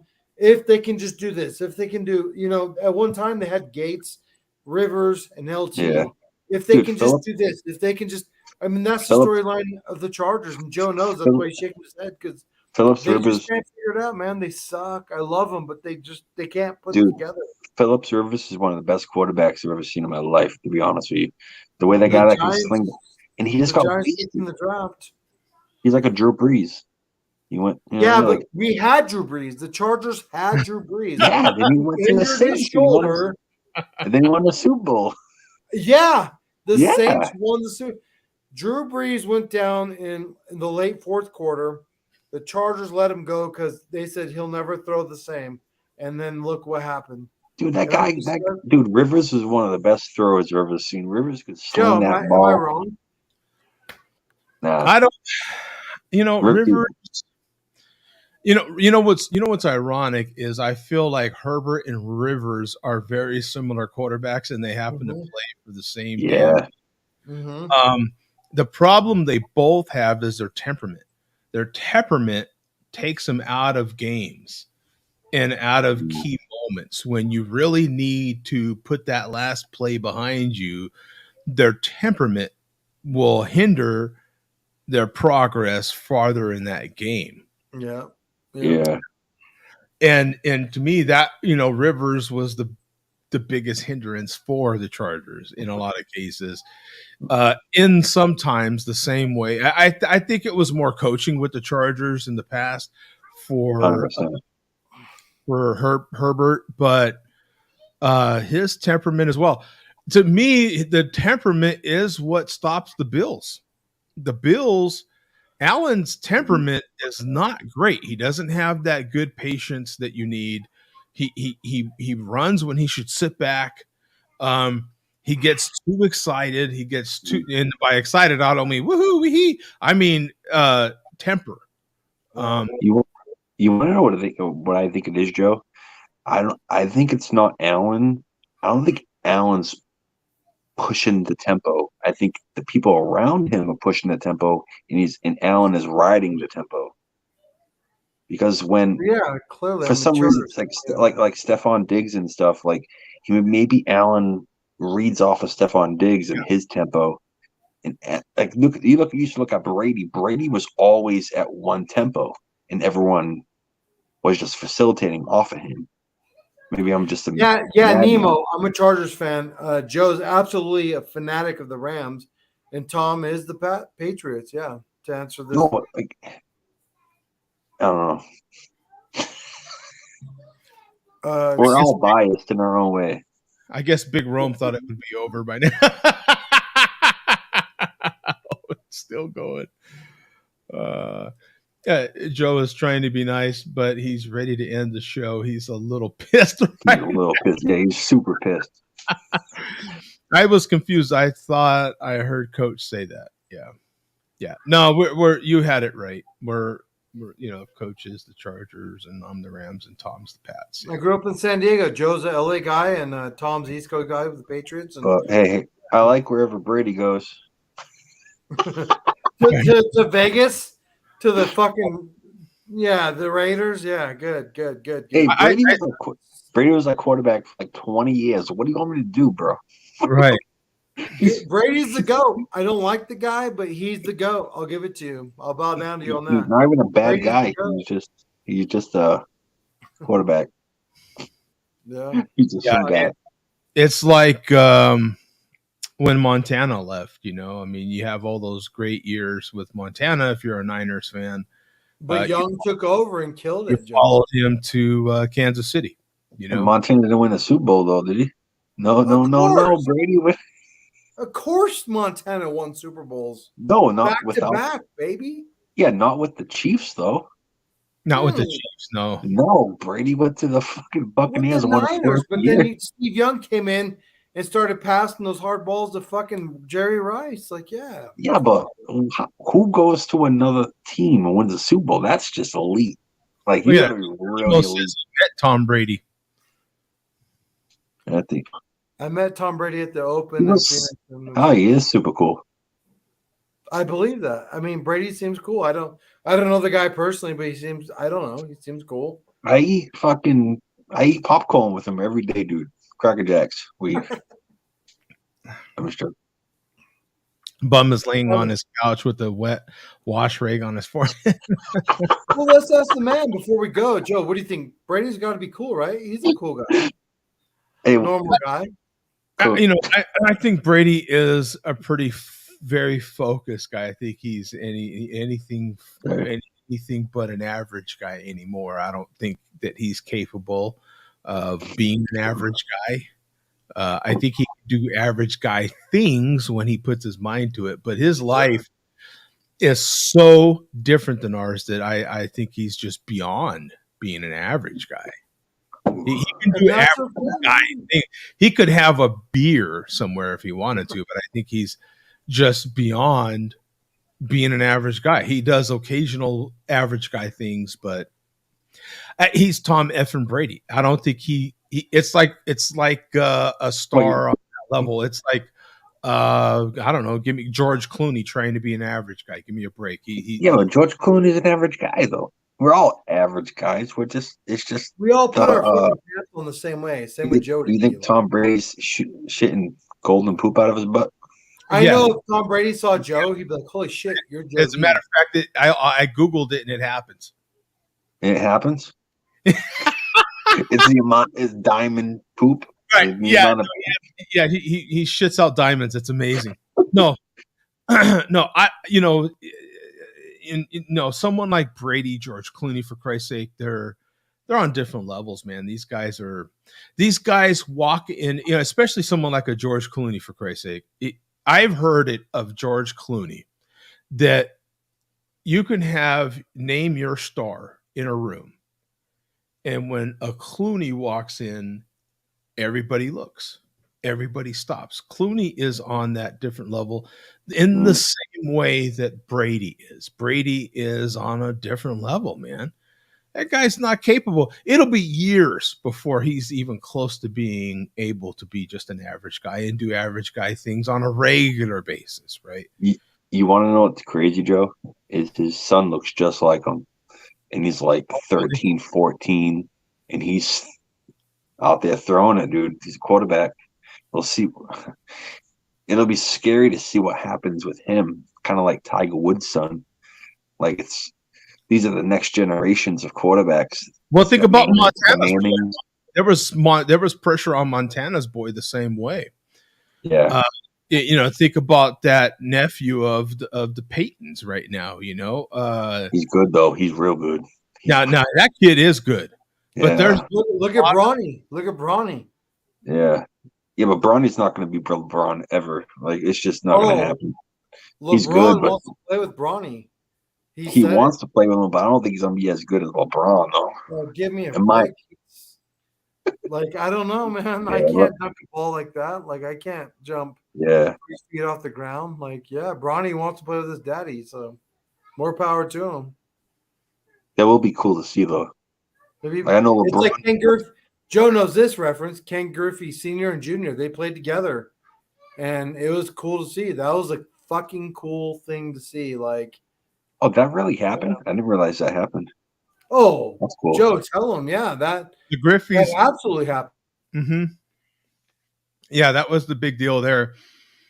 As far as I know, I'm trying to think. I think that all the father and sons that have played, that where the father was really good and the son came up and was really good, I think it was all baseball. I think it's been all baseball. Joe hates this. Here's a humble brag: the Boones, Brett Boone. His father was Bob, and then his father played baseball too. Oh, Brett Pitt played with the dad? Brett Boone, he played with his father. Absolutely. That's the one that crushed our dreams one year in the ALCS, right? I talked to Brett yesterday on Instagram. Yeah, so I guess Joe hates it, but it's a humble brag. Yeah, absolutely. You talked to Brett Boone? Yeah, because the basketball players, I'm thinking about where the Suns play.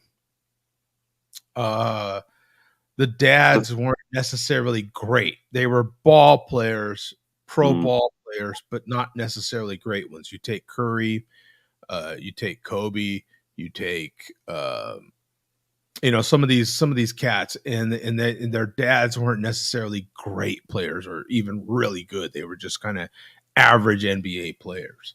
What's crazy about it is a different sport. So like the MLB, you play more games, but you're not jumping, you're running, you're doing different kind of, you're swinging. Basketball, you're jumping, you're getting hit. Do you find it more impressive to play in basketball or baseball with the father and son? Because I don't know about you, Joe. I could never play baseball. I never had the skill set. That's a tough sport. I played football and I wrestled, and I know Joe wrestled, but I never had the skill set to play baseball. I just couldn't get the timing down. I sucked as an athlete like that. I just couldn't do it. So yeah. I personally, I stopped playing baseball when I hit high school. I played baseball up till high school. Played baseball. Joe, did you hit any dingers? Did you hit any dingers? Dingers. Yeah, did you hit any homers? Dingas. I remember I was watching a little league baseball one time, and there was this little white kid. I forget what state he was from. He was like a heavy set guy. He was like, "I hit dingus," and he was so that was just what he said. Yeah, I'm sorry, Joe. I honestly don't remember but I just know when I hit high school, it felt completely different. And I just couldn't hang with baseball. Well, Joe, you had hit the ball about 100 feet. Yeah, it was definitely more challenging in high school baseball, but I just stuck to wrestling and football. I didn't play basketball either in high school, but I played for the city. The city had teams, and so I played for the city. So I kept playing basketball. I just played for the city instead of high school. Wait, how did that work? You played for the city. They don't do that anymore, right? Is that? I don't know if they still do that, but the city had leagues, and I'm out of here, people. Okay, we'll see you, Coach. The city had leagues, and it was a lot of fun.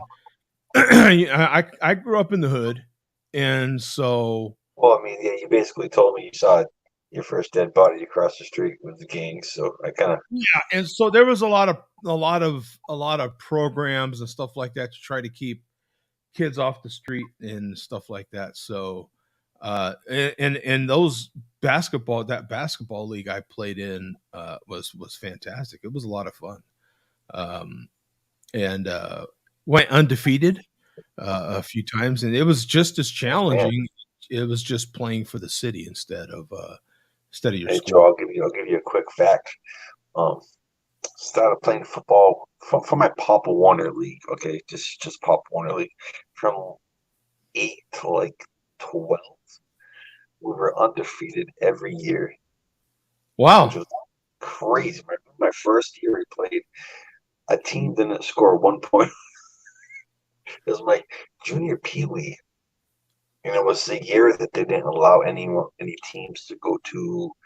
The year they didn't allow junior peewee to go to Orlando to play for the championship, or whatever the hell it was called. We had a really good team. Buddy of mine, Jordan Todman, he played for UConn, and then he played for he bounced around to like 3-4 teams in the NFL, but he was really good for the Jaguars. I think 1 year he got like 5-6 touchdowns, but he was behind Maurice.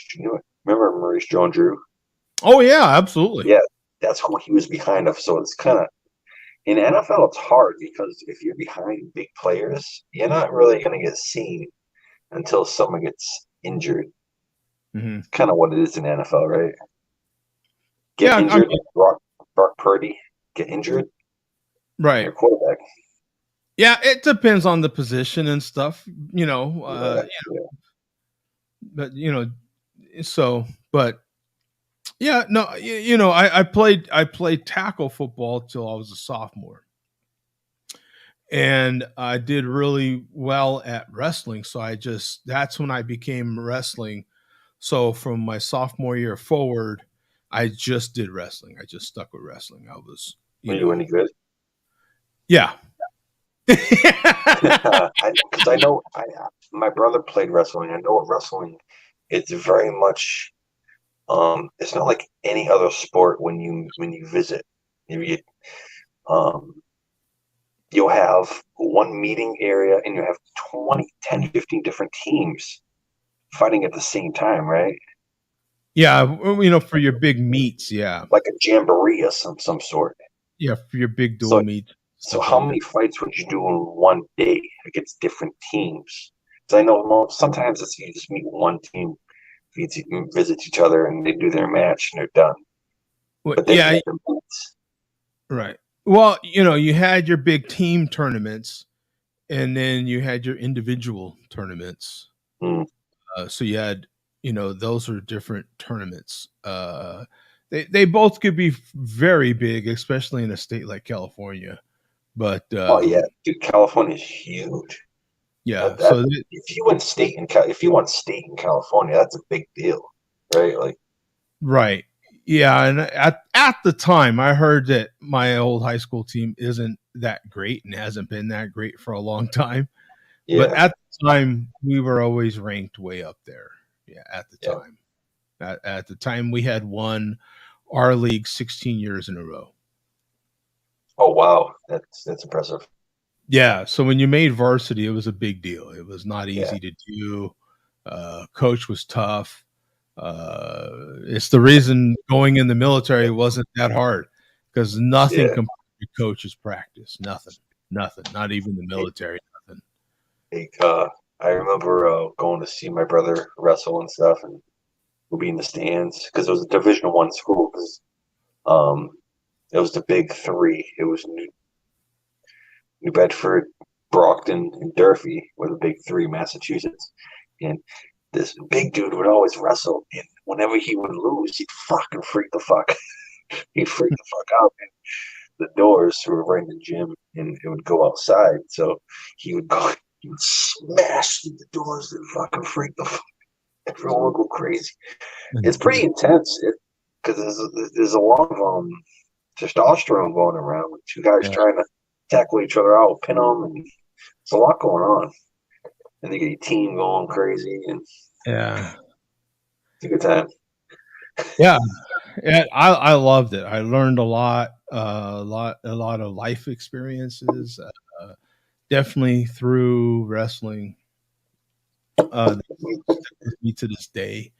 You definitely learn about camaraderie and teamwork, playing football and stuff like.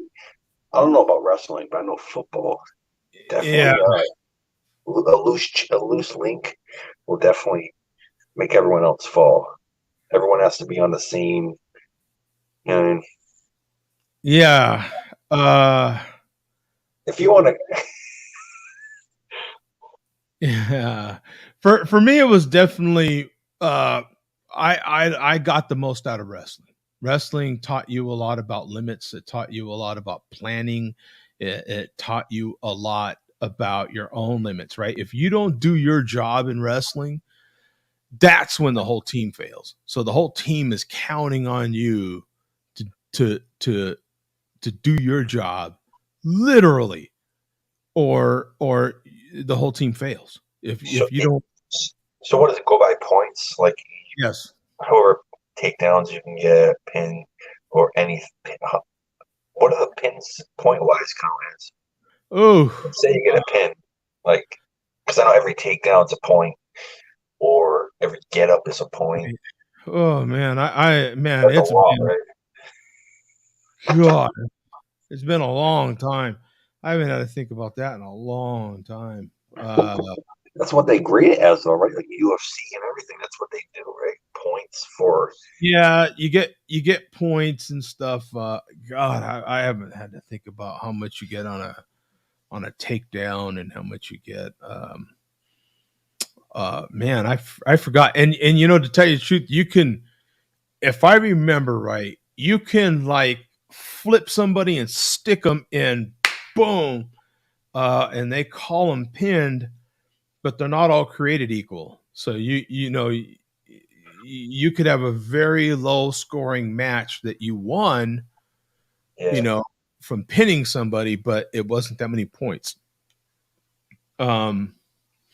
Or you could totally outskill somebody, and very similar to like a peewee baseball game, like if you a little league baseball game, like I think it's 10 points somebody in little league baseball, then it's basically the game's over. I think once you get that 11th point, I think the game's over.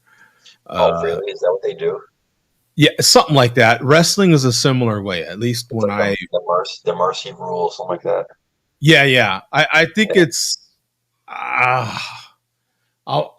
is it 15 points? I feel like it was 15's coming to mind. I don't remember. God, it's been a long time. It's been over 30 years, man. Also, if the referees point you out, like you just do, it's 15 points above, get up, shake hands, and you're done. Yeah, it was something like that. And we had cats on our team that were definitely that skilled. They could just dominate their opponent. We had a three-time California state champion in our team. Oh, nice. Yeah, he had only lost one time. He was 99-1. Holy crap! Yeah, he was a badass. It's impressive to see people like that. My brother had one guy. I remember watching him, and I guess he went to Worlds in Australia, and to watch this guy, he was fighting whatever it was, Connecticut state championship, so wherever his wrestler, and he flipped this dude in the air like a maniac and pinned him. And I was like, what the fuck? It's crazy to see. I know I'm talking everywhere. I'm a couple beers down. Okay. I have some edibles in my system. I'm at 1,000 miles an hour, dude. No problem, man. But I really got to get out of here. But you take it easy, man. It was a great time. Good show. Nice conversation. Good luck tomorrow on the games. Yeah, I got to get out of here. All right. We'll see you. Peace out. Peace.